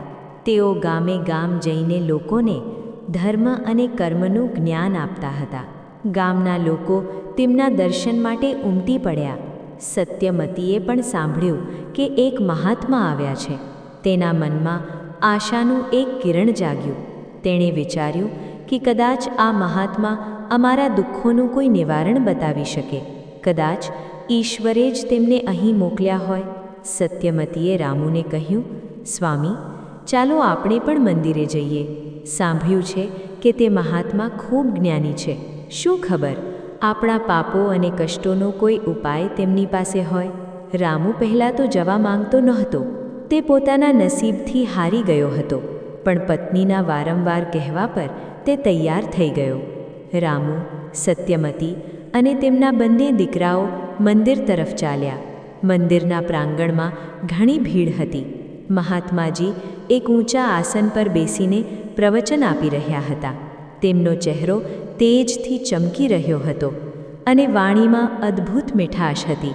તેઓ કહી રહ્યા હતા, મનુષ્યના જીવનમાં સુખ અને દુઃખ તડકા છાંયડાની જેમ આવતા જતા રહે છે, પણ જ્યારે દુઃખનો અંધકાર ઘણો ઊંડો થઈ જાય, જ્યારે બધા રસ્તા બંધ દેખાવા લાગે, ત્યારે સમજી લેવું જોઈએ કે હવે ઈશ્વરના શરણમાં જવાનો સમય આવી ગયો છે. રામુ અને તેનો પરિવાર એક ખૂણામાં દુબકીને બેસી ગયો. તેમણે મહાત્માજીની બધી વાતો ખૂબ ધ્યાનથી સાંભળી. પ્રવચન પૂરું થયા પછી જ્યારે ભીડ ઓછી થવા લાગી, ત્યારે સત્યમતીએ હિંમત કરીને મહાત્માજી પાસે જવાનો નિર્ણય કર્યો. તે પોતાના પતિ અને દીકરાઓને લઈને મહાત્માજીના ચરણોમાં જઈ પડી અને ધ્રુસકે રડવા લાગી. મહાત્માજીએ ખૂબ જ સ્નેહથી સત્યમતીના માથા પર હાથ મૂક્યો અને પૂછ્યું, દીકરી, કેમ રડે છે? તને શું કષ્ટ છે? નિસંકોચ જણાવો. સત્યમતીએ ડસકા ભરતા પોતાની આખી વાર્તા સંભળાવી દીધી કે કેવી રીતે તેઓ મહેનતુ ખેડૂત હતા, કેવી રીતે ગરીબીએ તેમને તોડ્યા, કેવી રીતે તેમના દીકરાઓની મૂર્ખતાએ બચેલી મૂડી પણ ડૂબાડી દીધી, અને કેવી રીતે હવે તેઓ દેવા અને ભૂખના બોજ નીચે દબાઈ રહ્યા છે. મહાત્માજીએ ધ્યાનથી તેમની વ્યથા સાંભળી. તેમણે રામુ અને તેના દીકરાઓ તરફ જોયું. પોતાની દિવ્ય દૃષ્ટિથી તેઓ બધું સમજી ગયા. તેઓ હસતા બોલ્યા, જો તારા જીવનમાં આજે કષ્ટો આવી રહ્યા છે, તે તારા પૂર્વજન્મના કર્મો અને પિતૃદોષનું પરિણામ હોઈ શકે છે. પણ ગભરાવાની કોઈ જરૂર નથી. દરેક સમસ્યાનું સમાધાન હોય છે. રામુએ હાથ જોડીને કહ્યું, મહારાજ, અમે ખૂબ દુઃખી છીએ. અમને કોઈ એવો ઉપાય બતાવો જેથી અમારા પાપ કપાઈ જાય અને અમારા ઘરમાં ફરીથી સુખ શાંતિ આવી જાય. અમે દરેક પ્રકારનું પ્રાયશ્ચિત કરવા તૈયાર છીએ. મહાત્માજીએ ગંભીર સ્વરે કહ્યું, રામુ, અત્યારે પોષનો પવિત્ર મહિનો ચાલી રહ્યો છે અને થોડા જ દિવસોમાં પોષી અમાસ આવવાની છે. આ તિથિ સાધારણ નથી. આ તિથિ પિતૃઓને મોક્ષ આપનારી અને જીવનના તમામ અંધકારને મિટાવનારી છે. જો તું અને તારો પરિવાર આ પોષી અમાસના દિવસે પૂરા વિધિ વિધાનથી વ્રત રાખશો અને એક વિશેષ પાવન કથા સાંભળશો, તો તારા બધા કષ્ટો આપોઆપ મટી જશે. લક્ષ્મી તારા ઘરનો રસ્તો પૂછતી આવશે અને તારા આ દીકરાઓ, જેને દુનિયા મૂર્ખ કહે છે, તેઓ પણ સાચા માર્ગે આવી જશે. રામુ અને તેનો પરિવાર મહાત્માજીની વાતો મંત્રમુગ્ધ થઈને સાંભળી રહ્યો હતો. તેમની આંખોમાં એક નવી ચમક આવી ગઈ હતી. જે અંધકારમાં તેઓ ભટકી રહ્યા હતા, ત્યાં હવે તેમને એક દીવો સળગતો દેખાઈ રહ્યો હતો. રામુએ હાથ જોડીને મહાત્માજીને વિનંતી કરી, હે મહાત્મા, અમે અજ્ઞાની છીએ. અમને શાસ્ત્રોનું જ્ઞાન નથી. કૃપા કરીને તમે જ અમને જણાવો કે તે પાવન કથા કઈ છે? તે કયો ચમત્કાર છે જે પોષી અમાસના દિવસે ઘટે છે? અમે પૂરા મન અને શ્રદ્ધાથી તે કથા સાંભળવા માંગીએ છીએ. મહાત્માજીએ પોતાની આંખો મીચી એક ઊંડો શ્વાસ લીધો અને પછી પોતાની ગંભીર અને ઓજસ્વી વાણીમાં બોલવાનું શરૂ કર્યું. મહાત્માજી બોલ્યા, ધ્યાનથી સાંભળો રામુ અને તમે બધા પણ. આ કથા આજની નથી, પણ સતયુગના સમયની છે. આ કથા છે એક એવા રાજાની જેની પાસે બધું જ હતું, પણ છતાં તેણે પોતાનું બધું જ ગુમાવી દીધું અને પછી આ જ અમાસના પ્રતાપથી તેને પોતાનું ગુમાવેલું વૈભવ પાછું મળ્યું. આ કથા છે રાજા સૂર્યકેતુ અને તેમની ધર્મપત્ની રાણી સૌમ્યાની. પ્રાચીન કાળમાં અવંતિકા નામની એક ખૂબ જ સમૃદ્ધ અને વિશાળ નગરી હતી. તે નગરીના રાજા હતા સૂર્યકેતુ. રાજા સૂર્યકેતુ જેવું તેમનું નામ હતું તેવું જ તેમનું તેજ પણ હતું. તેઓ સૂર્ય સમાન પ્રતાપી અને ચંદ્ર સમાન શીતળ સ્વભાવના હતા. તેમના રાજ્યમાં પ્રજા ખૂબ સુખી હતી. સિંહ અને બકરી એક જ ઘાટે પાણી પીતા હતા. રાજા પોતાની પ્રજાને પોતાના સંતાન સમાન માનતા હતા. તેમના દરબારમાંથી ક્યારેય કોઈ ખાલી હાથે જતું ન હતું. સાધુ સંતોનું સન્માન, ગરીબોની મદદ અને ગૌ સેવા એ રાજાની દિનચર્યાનો હિસ્સો હતા. રાજાની પત્ની રાણી સૌમ્યા સાક્ષાત લક્ષ્મીનું સ્વરૂપ હતા. તેઓ ખૂબ જ પતિવ્રતા, ધર્મપરાયણ અને મૃદુભાષી હતા. રાજા અને રાણીનું જીવન ખૂબ સુખમય વીતી રહ્યું હતું. તેમના રાજ્યના ખજાના હંમેશા ભરેલા રહેતા અને ચારે દિશાઓમાં તેમની કીર્તિની પતાકા લહેરાતી હતી. પણ કહેવાય છે ને કે સમય હંમેશા એકસરખો રહેતો નથી. સુખ પછી દુઃખ અને દિવસ પછી રાતનું આવવું નક્કી જ છે. રાજા સૂર્યકેતુના જીવનમાં પણ એક એવું ગ્રહણ લાગ્યું જેણે તેમના હસતા રમતા જીવનને નરક બનાવી દીધું. એકવાર રાજા સૂર્યકેતુ શિકાર માટે જંગલમાં ગયા હતા. ત્યાં ગાઢ જંગલમાં તેમના પગમાં એક નાનકડો કાંટો વાગ્યો. રાજાએ તે સમયે તેના પર ખાસ ધ્યાન નહીં આપ્યું. તેમણે વિચાર્યું કે આ તો એક સામાન્ય ઘા છે, આપોઆપ મટી જશે. પરંતુ વિધિના વિધાન કંઈક અલગ જ હતા. તે મામૂલી કાંટો રાજા માટે કાળ બની ગયો. થોડા જ દિવસોમાં તે નાનો ઘા પાકવા લાગ્યો અને તેમાં ઝેર ફેલાઈ ગયું. રાજાના પગમાં અસહ્ય પીડા થવા લાગી. રાજ્યના મોટા મોટા વૈદ્યોને બોલાવવામાં આવ્યા. દૂર દૂરથી હકીમો અને ચિકિત્સકો આવ્યા. જાત જાતના લેપ લગાવવામાં આવ્યા, જડીબુટ્ટીઓ પીસાઈને પીવડાવવામાં આવી, પણ રાજાનો ઘા મટવાને બદલે વધતો જ ગયો. રાજા દર્દથી દિવસ રાત તડપતા રહેતા. તેમની ચીસો મહેલની દિવાલોને ચીરીને બહાર સુધી સંભળાતી હતી. આખરે વૈદ્યોએ હાર માની લીધી. તેમણે રાજાને કહ્યું, મહારાજ ક્ષમા કરજો, પરંતુ આ ઝેર હવે તમારા આખા પગમાં ફેલાઈ ચૂક્યું છે. જો તેને તરત જ અટકાવવામાં નહીં આવે તો આ ઝેર તમારા આખા શરીરમાં ફેલાઈ જશે અને તમારા પ્રાણ સંકટમાં મુકાઈ જશે. તમારા પ્રાણ બચાવવાનો હવે માત્ર એક જ ઉપાય છે. તમારો એ પગ કાપીને શરીરથી અલગ કરવો પડશે. આ સમાચાર આખા રાજ્યમાં આગની જેમ ફેલાઈ ગયા. પ્રજામાં શોક છવાઈ ગયો. રાણી સૌમ્યાની રડી રડીને હાલત ખરાબ હતી. પરંતુ રાજાના પ્રાણ બચાવવા માટે આ કઠોર નિર્ણય લેવો જ પડ્યો. શસ્ત્રક્રિયા દ્વારા રાજા સૂર્યકેતુનો એક પગ કાપીને અલગ કરી દેવામાં આવ્યો. રાજાનો જીવ તો બચી ગયો, પણ તેઓ હવે અપંગ થઈ ગયા હતા. જે રાજા ક્યારેક ઘોડા પર સવાર થઈને હવા સાથે વાતો કરતા હતા, હવે તેઓ ઘોડી એટલે કે વૈશાખીના સહારે 4 ડગલા ચાલવા માટે પણ મજબૂર બની ગયા હતા. શારીરિક નબળાઈની સાથે સાથે રાજાનું મન પણ નબળું પડવા લાગ્યું. તેઓ રાજ્યકાજમાં ભાગ લેવા અસમર્થ બની ગયા. તેઓ દરબારમાં જઈ શકતા નહોતા કે પ્રજાની સમસ્યાઓ સાંભળી શકતા નહોતા. આવી સ્થિતિ જોઈને મંત્રીઓ અને સલાહકારોએ રાજાને સલાહ આપી. તેમણે કહ્યું, મહારાજ, હવે તમારું શરીર આટલું કષ્ટ સહન કરવા યોગ્ય નથી રહ્યું. રાજ્યનો ભાર ખૂબ મોટો હોય છે. ઉચિત એ જ રહેશે કે તમે યુવરાજને ગાદી સોંપી દો અને પોતે વિશ્રામ કરો. યુવરાજ હવે જુવાન થઈ ગયા છે અને રાજ્ય સંભાળવા સક્ષમ છે. રાજા સૂર્યકેતુને મંત્રીઓની સલાહ યોગ્ય લાગી. તેમને એક જ દીકરો હતો જેનું નામ હતું વજ્રસેન. વજ્રસેન દેખાવમાં તો સુંદર અને બળવાન હતો, પણ તેની અંદર રાજા જેવા ગુણો નહોતા. છતાં પિતાના મોહ અને પરિસ્થિતિની મજબૂરીના કારણે રાજા સૂર્યકેતુએ પોતાના પુત્રનો રાજ્યાભિષેક કરી દીધો અને તેને અવંતિકા નગરીનો રાજા જાહેર કરી દીધો. રાજા સૂર્યકેતુ અને રાણી સૌમ્યાએ વિચાર્યું હતું કે દીકરો રાજ્ય સંભાળશે અને તેઓ ઘડપણમાં શાંતિથી ભજન કીર્તન કરતા જીવન વિતાવશે. પરંતુ તેમને ક્યાં ખબર હતી કે જે દીકરાને તેમણે આટલા લાડ પ્રેમથી ઉછેર્યો છે એ જ તેમના માટે સૌથી મોટો શત્રુ બની જશે.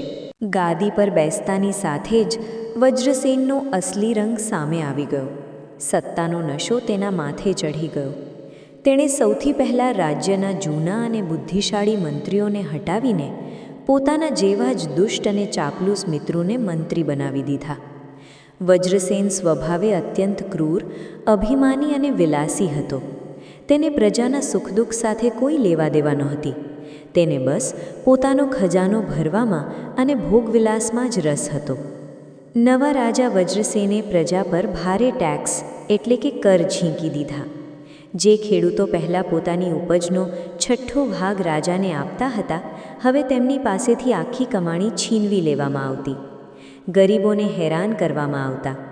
રાજ્યમાં ધર્મકર્મના બધા કાર્યો બંધ કરાવી દેવામાં આવ્યા. વજ્રસેને આદેશ આપ્યો કે રાજ્યના ખજાનામાંથી એક પણ રૂપિયો દાન ધર્મમાં ખર્ચ થશે નહીં.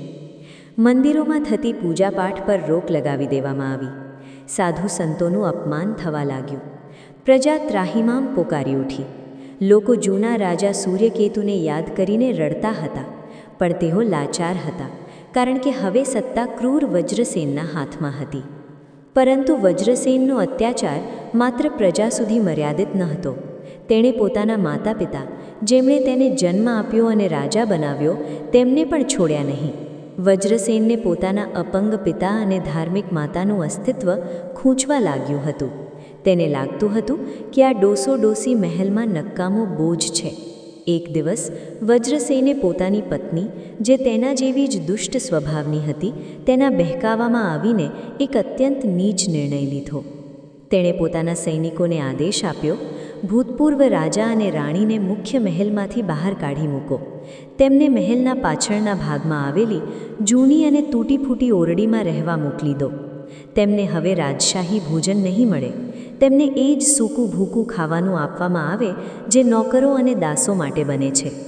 વિચારો રામો, જે રાજાએ આખું જીવન પ્રજાને સોનાની થાળીમાં પીરસીને સુખ આપ્યું, આજે તેને પોતાના જ ઘરમાં 2 ટંકના રોટલા માટે તરસવું પડતું હતું. રાજા સૂર્યકેતુ અને રાણી સૌમ્યાને મહેલના એ ભાગમાં કેદ કરી દેવામાં આવ્યા જ્યાં સૂર્યનો પ્રકાશ પણ માંડ પહોંચતો હતો. ન કોઈ સેવક, ન કોઈ સુવિધા. રાજાનો એક પગ કપાયેલો હતો. તેમને હરવા ફરવામાં ખૂબ કષ્ટ થતું હતું. પરંતુ નિર્દયી દીકરાએ તેમની સેવા માટે એક દાસી પણ ન છોડી. રાણી સૌમ્યા, જે મહેલોમાં રાણીઓ જેમ રહ્યા હતા, હવે પોતે સાવરણી લગાવતા, પોતે પાણી ભરતા અને પોતાના પતિની સેવા કરતા. તેઓ બંને પતિ પત્ની પોતાના નસીબ પર આંસુ વહાવતા રહેતા. રાજા સૂર્યકેતુ અવારનવાર વિચારતા કે મેં ગયા જન્મમાં એવું કયું પાપ કર્યું હશે જેની સજા મને આ સ્વરૂપે મળી રહી છે. મારો પોતાનો દીકરો, મારું પોતાનું લોહી આજે મારું દુશ્મન બની ગયો છે. એક દિવસની વાત છે.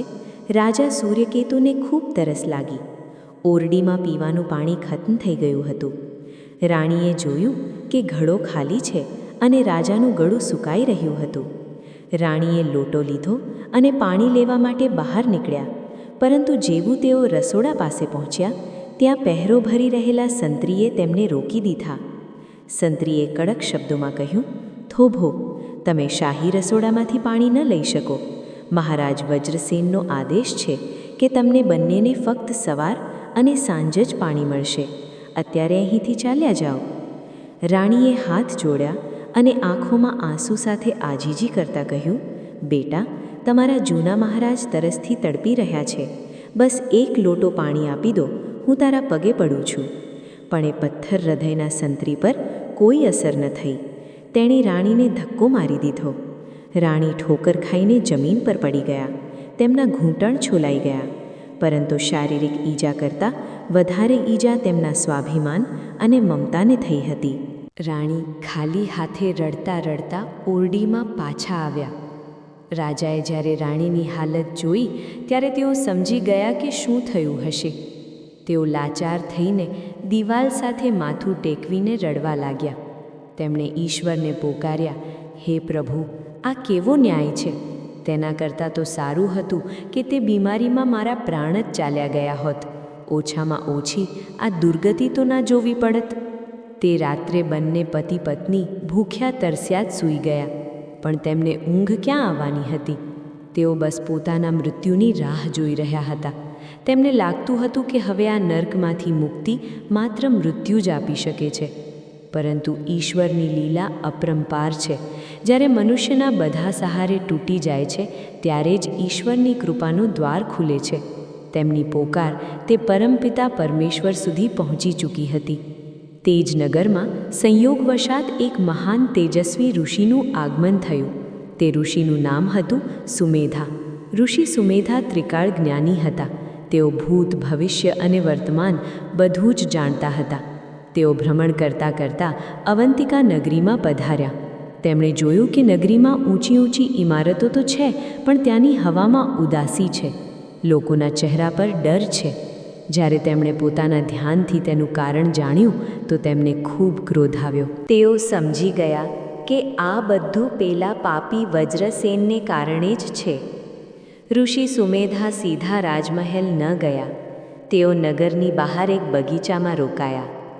જ્યારે લોકોને ખબર પડી કે એક મહાન ઋષિ આવ્યા છે, ત્યારે દુઃખી પ્રજા છુપાતા છુપાતા તેમના દર્શન માટે જવા લાગી.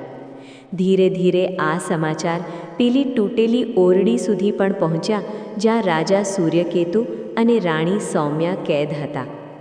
રાણી સૌમ્યાએ રાજાને કહ્યું, સ્વામી, સાંભળ્યું છે કે ખૂબ જ પહોંચેલા મહાત્મા આવ્યા છે. મારું મન કહે છે કે આપણે તેમની પાસે જવું જોઈએ. કદાચ તેઓ આપણા ઉદ્ધારનો કોઈ માર્ગ બતાવી શકે. રાજા સૂર્યકેતુએ કહ્યું, સૌમ્યા, હું તો ચાલી પણ નથી શકતો, અને આપણા કપડાં તો જુઓ, આપણે ભિખારીઓ કરતાં પણ બદતર લાગી રહ્યા છીએ. આપણે કેવી રીતે જઈશું? પરંતુ રાણીની જીદ અને શ્રદ્ધા આગળ રાજાએ નમવું પડ્યું. રાણીએ રાજાને સહારો આપ્યો. રાજાએ પોતાની જૂની લાકડી વૈશાખી સંભાળી, અને અંધારું થયા પછી જ્યારે પહેરેદારો ઊંઘતા હતા, ત્યારે તેઓ બંને ચૂપચાપ મહેલના પાછળના દરવાજાથી બહાર નીકળી ગયા. પડતા, આખડતા અને કષ્ટ સહન કરતા તેઓ બંને ઋષિ સુમેધા પાસે પહોંચ્યા. ઋષિ તે સમયે ધ્યાનમાં મગ્ન હતા. રાજા અને રાણીએ દૂરથી જ તેમને દંડવત પ્રણામ કર્યા અને તેમના ચરણો પાસે બેસી ગયા. તેમની આંખોમાંથી આંસુની ધાર વહી રહી હતી, જે અટકવાનું નામ નહોતી લેતી. થોડીવાર પછી ઋષિ સુમેધાએ પોતાની આંખો ખોલી. તેમની નજર સામે બેઠેલા એ વૃદ્ધ, અપંગ અને જર્જરિત અવસ્થાવાળા દંપતી પર પડી.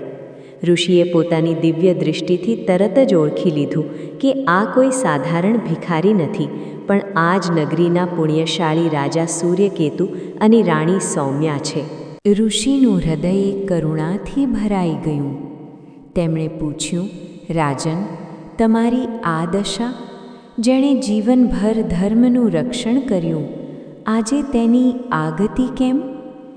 રાજા સૂર્યકેતુએ ધ્રુસકે રડતા પોતાની આખી વ્યથા ઋષિને સંભળાવી કે કેવી રીતે બીમારીએ પગ છીનવી લીધો, કેવી રીતે દીકરાએ રાજ છીનવી લીધું, અને કેવી રીતે હવે તે તેમના પ્રાણ લેવા બેઠો છે. રાજાએ કહ્યું, ઋષિ શ્રેષ્ઠ, હવે જીવવાની ઈચ્છા નથી રહી. બસ પ્રભુને કહો કે અમને ઉઠાવી લે. ઋષિ સુમેધાએ શાંત ભાવે કહ્યું, રાજન, ધૈર્ય રાખો, નિરાશ ન થાઓ. પ્રારબ્ધના કર્મ ભોગવવા જ પડે છે, પરંતુ કર્મોને કાપવાનો ઉપાય પણ શાસ્ત્રોમાં છે. તમારા જીવનમાં આજે ઘોર કષ્ટ આવ્યું છે, તેનું કારણ તમારા પૂર્વજન્મનો એક શ્રાપ અને પિતૃદોષ છે. પરંતુ હવે તે સમય પૂરો થઈ ગયો છે. ઋષિએ આગળ કહ્યું, સંયોગવશાત આજથી થોડા જ દિવસો પછી પોષ મહિનાની અમાસ છે. આ તિથિ અંધકાર મિટાવીને પ્રકાશ લાવનારી છે. હું તમને એક વ્રત અને કથા વિશે જણાવું છું. જો તમે અને રાણી સૌમ્યા તે દિવસે નિયમપૂર્વક આ વ્રત રાખશો અને તે પાવન કથાનું શ્રવણ કરશો, તો હું વચન આપું છું કે તમારા બધા કષ્ટો કપૂરની જેમ ઉડી જશે. તમારું ખોવાયેલું સન્માન, તમારું રાજ્ય અને તમારા દીકરાની બુદ્ધિ બધું જ ઠીક થઈ જશે. આ સાંભળીને રાજા અને રાણીના કરમાયેલા ચહેરા પર આશાનું એક કિરણ જાગ્યું. તેમણે હાથ જોડીને પૂછ્યું, હે મુનિવર, કૃપા કરીને અમને તે વ્રતની વિધિ અને તે કથા સંભળાવો. અમે દરેક નિયમનું પાલન કરીશું. ત્યારે ઋષિ સુમેધાએ તેમને પોષી અમાસનો મહિમા જણાવવાનું શરૂ કર્યું. ઋષિ સુમેધાનો શાંત અને તેજસ્વી ચહેરો એક અદ્ભુત આભાથી ચમકી રહ્યો હતો. સામે બેઠેલા રાજા સૂર્યકેતુ અને રાણી સૌમ્યાની આંખોમાં આશાના દીપ પ્રગટી ઉઠ્યા હતા. તેઓ બંને હાથ જોડીને એકી ટશે ઋષિના મુખેથી નીકળતા દરેક શબ્દને અમૃતની જેમ પી રહ્યા હતા. ઋષિ સુમેધાએ પોતાની ગંભીર વાણીમાં કહ્યું, રાજન, પોષ મહિનો ભગવાન સૂર્ય અને પિતૃઓની આરાધના માટે સર્વોત્તમ માનવામાં આવે છે. આ મહિનામાં સૂર્યદેવની ઉપાસના કરવાથી વ્યક્તિને તેજ, બળ અને આરોગ્યની પ્રાપ્તિ થાય છે. અને પોષી અમાસ તો વર્ષની સૌથી મહત્વપૂર્ણ અમાસમાંની એક છે. તેને સૌભાગ્યદાયીની અમાસ પણ કહેવામાં આવે છે. રાજાએ ઉત્સુકતાથી પૂછ્યું, મુનિવર, કૃપા કરીને અમને તેની વિધિ બતાવો. અમારે શું કરવું પડશે? ઋષિએ સમજાવ્યું, ધ્યાનથી સાંભળો.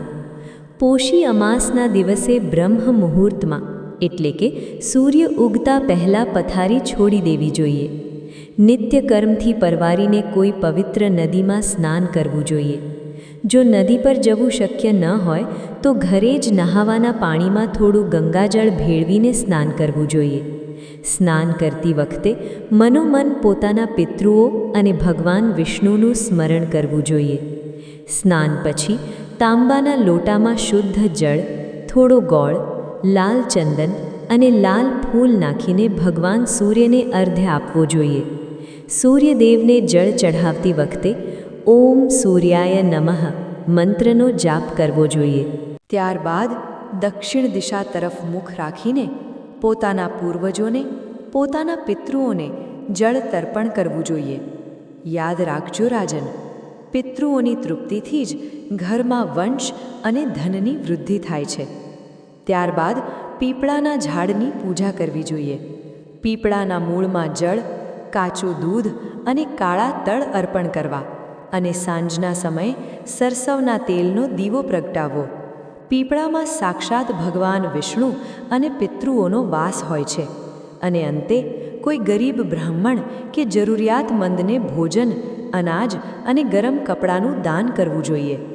પોષ મહિનામાં ઠંડી ખૂબ હોય છે, તેથી આ દિવસે ઊની વસ્ત્ર કે ધાબળા દાન કરવાનું ફળ હજારો યજ્ઞો સમાન મળે છે. રાણી સૌમ્યાએ પૂછ્યું, ઋષિરાજ, આપે વિધિ તો બતાવી દીધી. હવે કૃપા કરીને તે પાવન કથા પણ સંભળાવો, જેના સાંભળવા માત્રથી પાપ કપાઈ જાય છે. અમે તે કથા સાંભળવા ખૂબ વ્યાકુળ છીએ.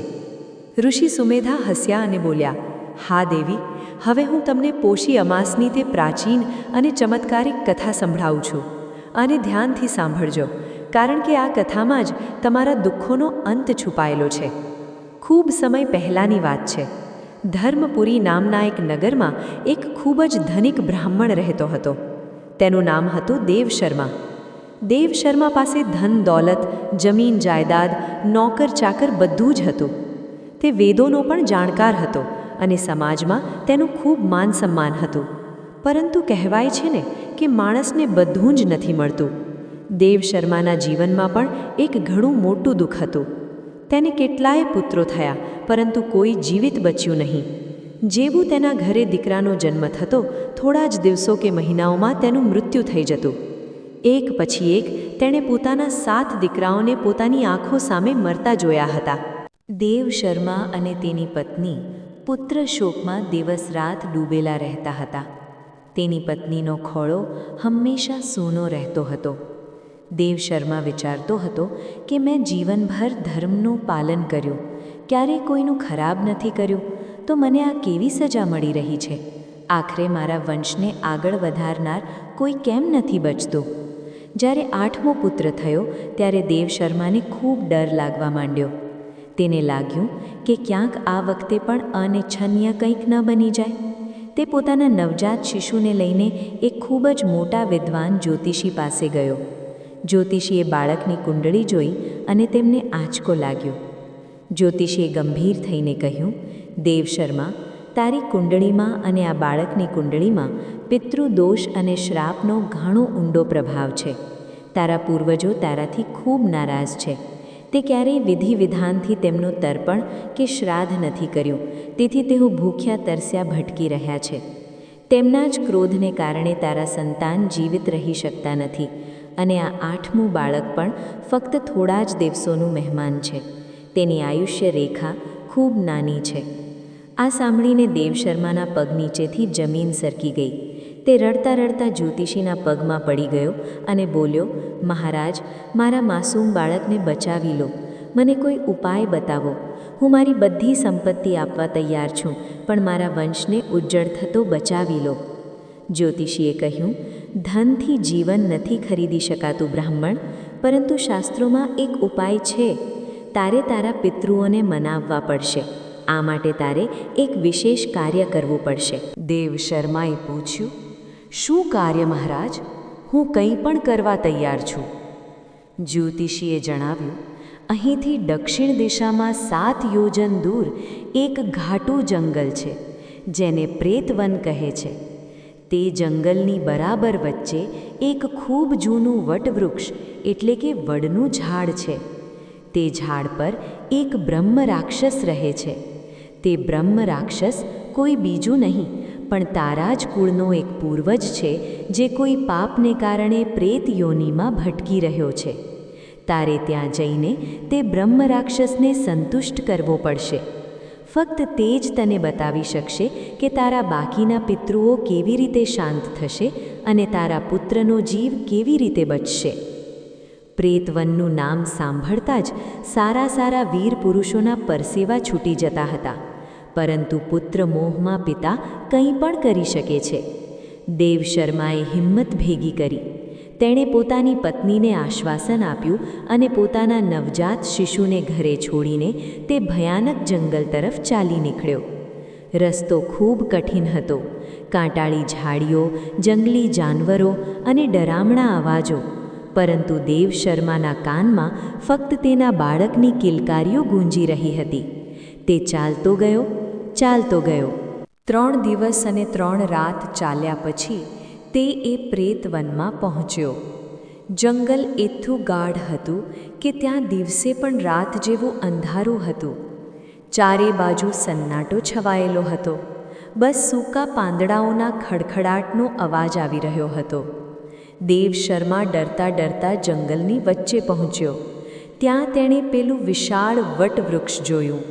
તે ઝાડ દેખાવમાં જ ઘણું ડરામણું હતું. તેના મૂળ સાપની જેમ જમીન પર ફેલાયેલા હતા. દેવશર્માએ ધ્રુજતા અવાજે કહ્યું, હે પુણ્યાત્મા, હે મારા પૂર્વજ, હું તમારો વંશજ છું. દેવશર્મા, તમારી પાસે આવ્યો છું. મારા પ્રણામ સ્વીકારો. તેણે જમીન પર માથું ટેકવીને પ્રણામ કર્યા. ત્યારે જ અચાનક જોરદાર વંટોળ ફૂંકાયો. ઝાડની ડાળીઓ જોર જોરથી હલવા લાગી. એક ભયાનક અટ્ટહાસ્ય ગૂંજ્યું અને તે ઝાડમાંથી ધુમાડો નીકળ્યો, જે ધીરે ધીરે એક વિશાળ અને ડરામણા પડછાયામાં બદલાઈ ગયો. તે બ્રહ્મ રાક્ષસ હતો. તેની આંખો અંગારાની જેમ સળગતી હતી. વાળ વિખરાયેલા હતા અને શરીર હાડપિંજર જેવું હતું. બ્રહ્મ રાક્ષસે ગર્જના કરતા પૂછ્યું, તું કોણ છે અને આ મોતના જંગલમાં તારું મૃત્યુ શોધવા કેમ આવ્યો છે? જાણતો નથી કે અહીંથી કોઈ જીવતું પાછું નથી જતું? દેવશર્મા ડરના માર્યા થરથર ધ્રુજતો હતો, પણ તેણે હિંમત ભેગી કરીને કહ્યું, હે પિતૃદેવ, હું તમારો જ લોહી છું. હું તમારો વંશજ છું. મારા 7 પુત્રો મરી ગયા છે અને 8મો પણ મૃત્યુના મુખમાં છે. જ્યોતિષીએ જણાવ્યું છે કે ફક્ત તમે જ મારા વંશની રક્ષા કરી શકો છો. કૃપા કરીને મારા પર દયા કરો. પોતાના વંશજની વાત સાંભળીને બ્રહ્મ રાક્ષસનો ગુસ્સો થોડો શાંત થયો. તેણે દેવશર્માને ધ્યાનથી જોયો. બ્રહ્મ રાક્ષસની આંખોમાં એક ક્ષણ માટે ઉદાસી છવાઈ ગઈ. તે ભારે અવાજે બોલ્યો, દેવશર્મા, એ સત્ય છે કે અમે અતૃપ્ત છીએ. જ્યાં સુધી અમને મુક્તિ નહીં મળે ત્યાં સુધી તારા કુળમાં કોઈ બાળક જીવિત નહીં રહે. હું પોતે મારા પાપોને કારણે અહીં ઊંધો લટકેલો છું. મને ખૂબ ભૂખ અને તરસ લાગે છે, પણ મને કંઈ મળતું નથી. દેવશર્માએ હાથ જોડીને પૂછ્યું, પ્રભુ, તમારી મુક્તિ કેવી રીતે થશે અને મારા પિતૃઓ કેવી રીતે શાંત થશે? મને ઉપાય બતાવો. બ્રહ્મ રાક્ષસે કહ્યું, આનો ફક્ત એક જ ઉપાય છે. અત્યારે પોષ મહિનો ચાલી રહ્યો છે. આવનારી અમાસ જે પોષી અમાસ છે તે મોક્ષદાયિની છે. તે દિવસે એક વિશેષ નગરમાં એક ધોબણ રહે છે જેનું નામ છે સોમા. એ સોમા ધોબણ ખૂબ જ પતિવ્રતા અને ધર્મપરાયણ સ્ત્રી છે. તે દર પોષી અમાસે પીપળાની પૂજા કરે છે અને વિધિવત વ્રત રાખે છે. તેના પુણ્યનું તેજ એટલું વધારે છે કે યમરાજ પણ તેનું સન્માન કરે છે. તારે તે સોમા ધોબણ પાસે જવું પડશે. તેને પ્રાર્થના કરવી પડશે કે તે પોતાના પોષી અમાસના વ્રતોમાંથી ફક્ત એક વ્રતનું ફળ મને અને તારા પિતૃઓને દાન કરી દે. જો તે સ્વેચ્છાએ પોતાનું પુણ્ય અમને આપી દેશે તો તે જ ક્ષણે અમે બધા મુક્ત થઈ જઈશું અને તારો દીકરો પણ દીર્ઘાયુ થશે. પણ યાદ રાખજે, તે ધોબણ લંકાપુરીમાં સમુદ્રની પેલે પાર રહે છે.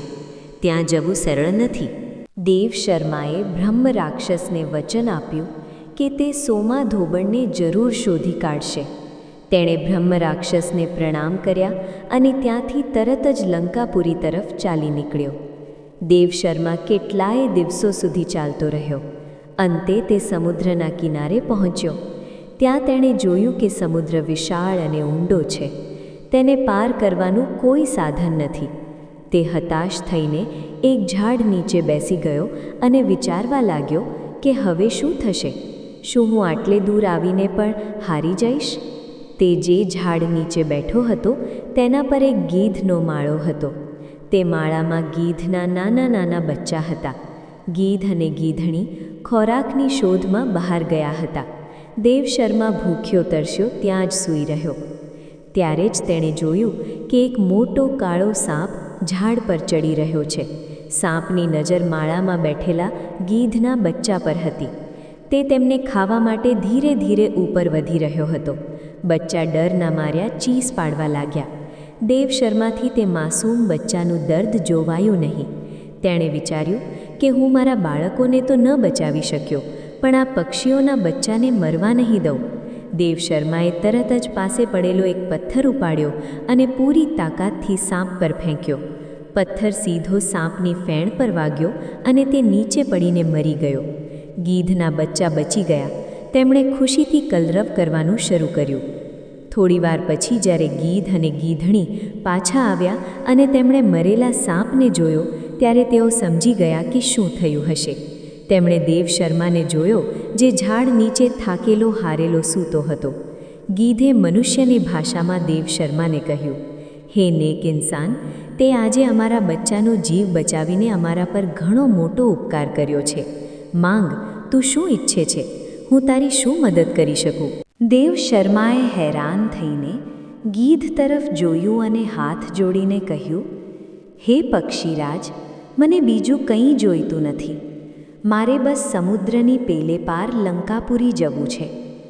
ત્યાં સોમા ધોબણને મળવું મારા દીકરાના જીવન માટે ખૂબ જરૂરી છે, પણ હું આ સમુદ્રને પાર કરી શકતો નથી.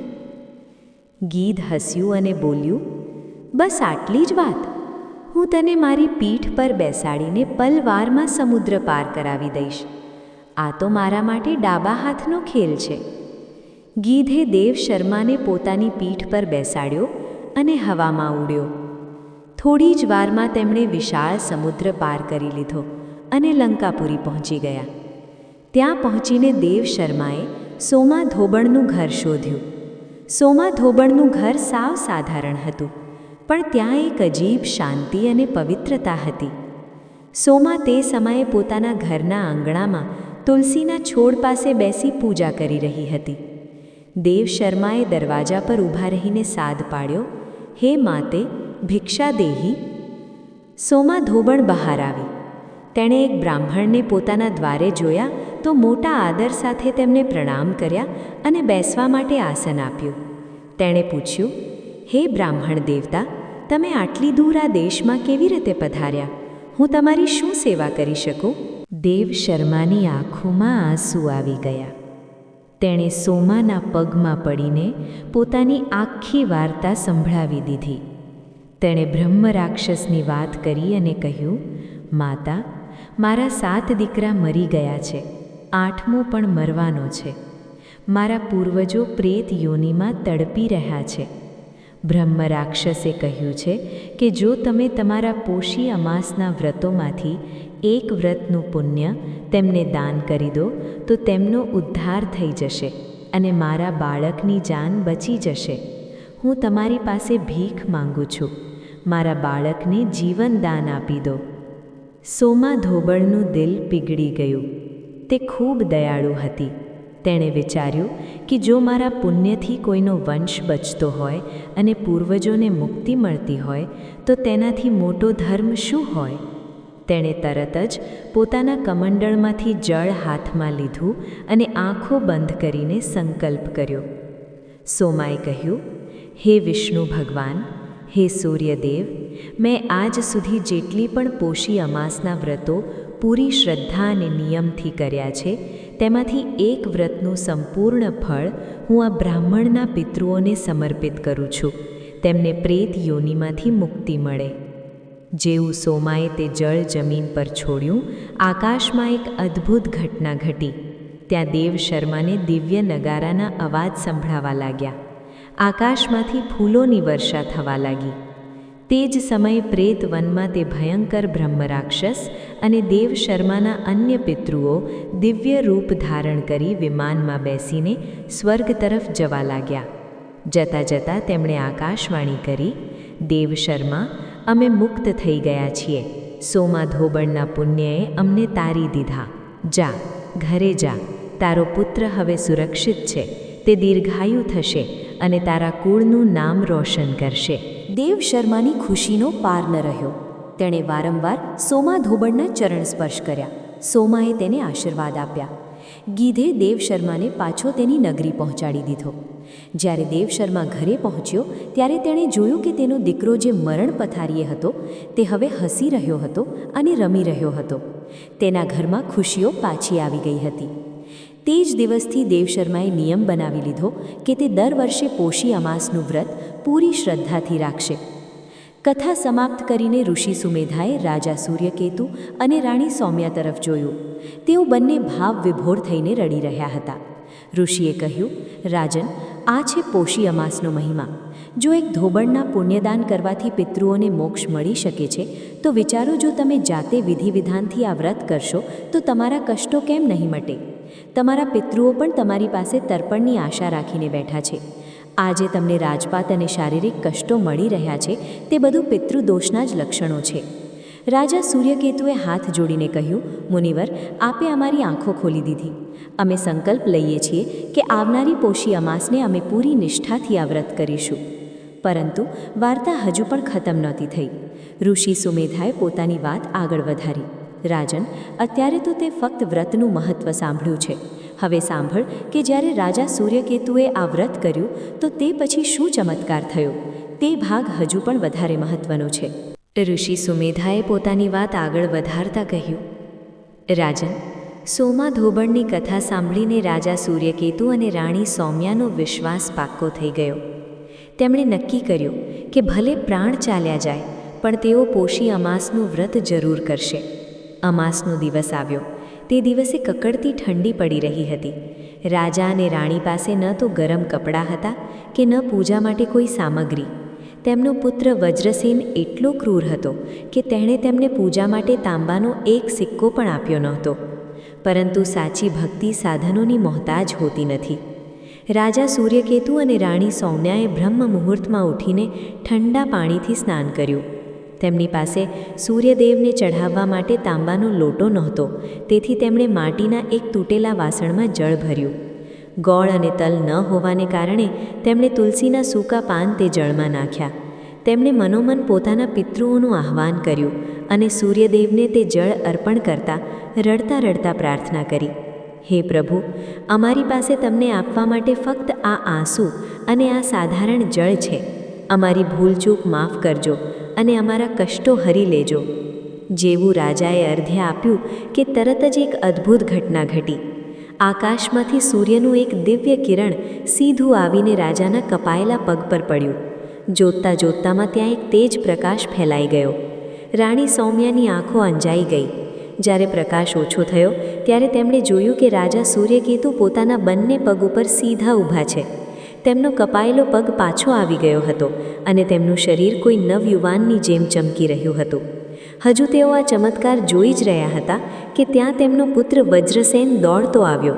તે ગુસ્સામાં આવ્યો હતો કે માતા પિતા પૂજા કેમ કરી રહ્યા છે, પરંતુ પોતાના પિતાનું આ દિવ્ય રૂપ જોઈને તે સ્તબ્ધ થઈ ગયો. એ જ ક્ષણે તેને પોતાની ભૂલનો અહેસાસ થયો. તેને લાગ્યું કે જેના માથા પર ઈશ્વર અને પિતૃઓનો હાથ છે તેમની સામે લડવું મૂર્ખામી છે. પિતૃઓની કૃપાથી તેની બુદ્ધિ શુદ્ધ થઈ ગઈ. તે દોડીને પિતાના ચરણોમાં પડી ગયો અને ધ્રુસકે રડવા લાગ્યો. તેણે પોતાનું રાજ્ય પાછું પિતાને સોંપી દીધું.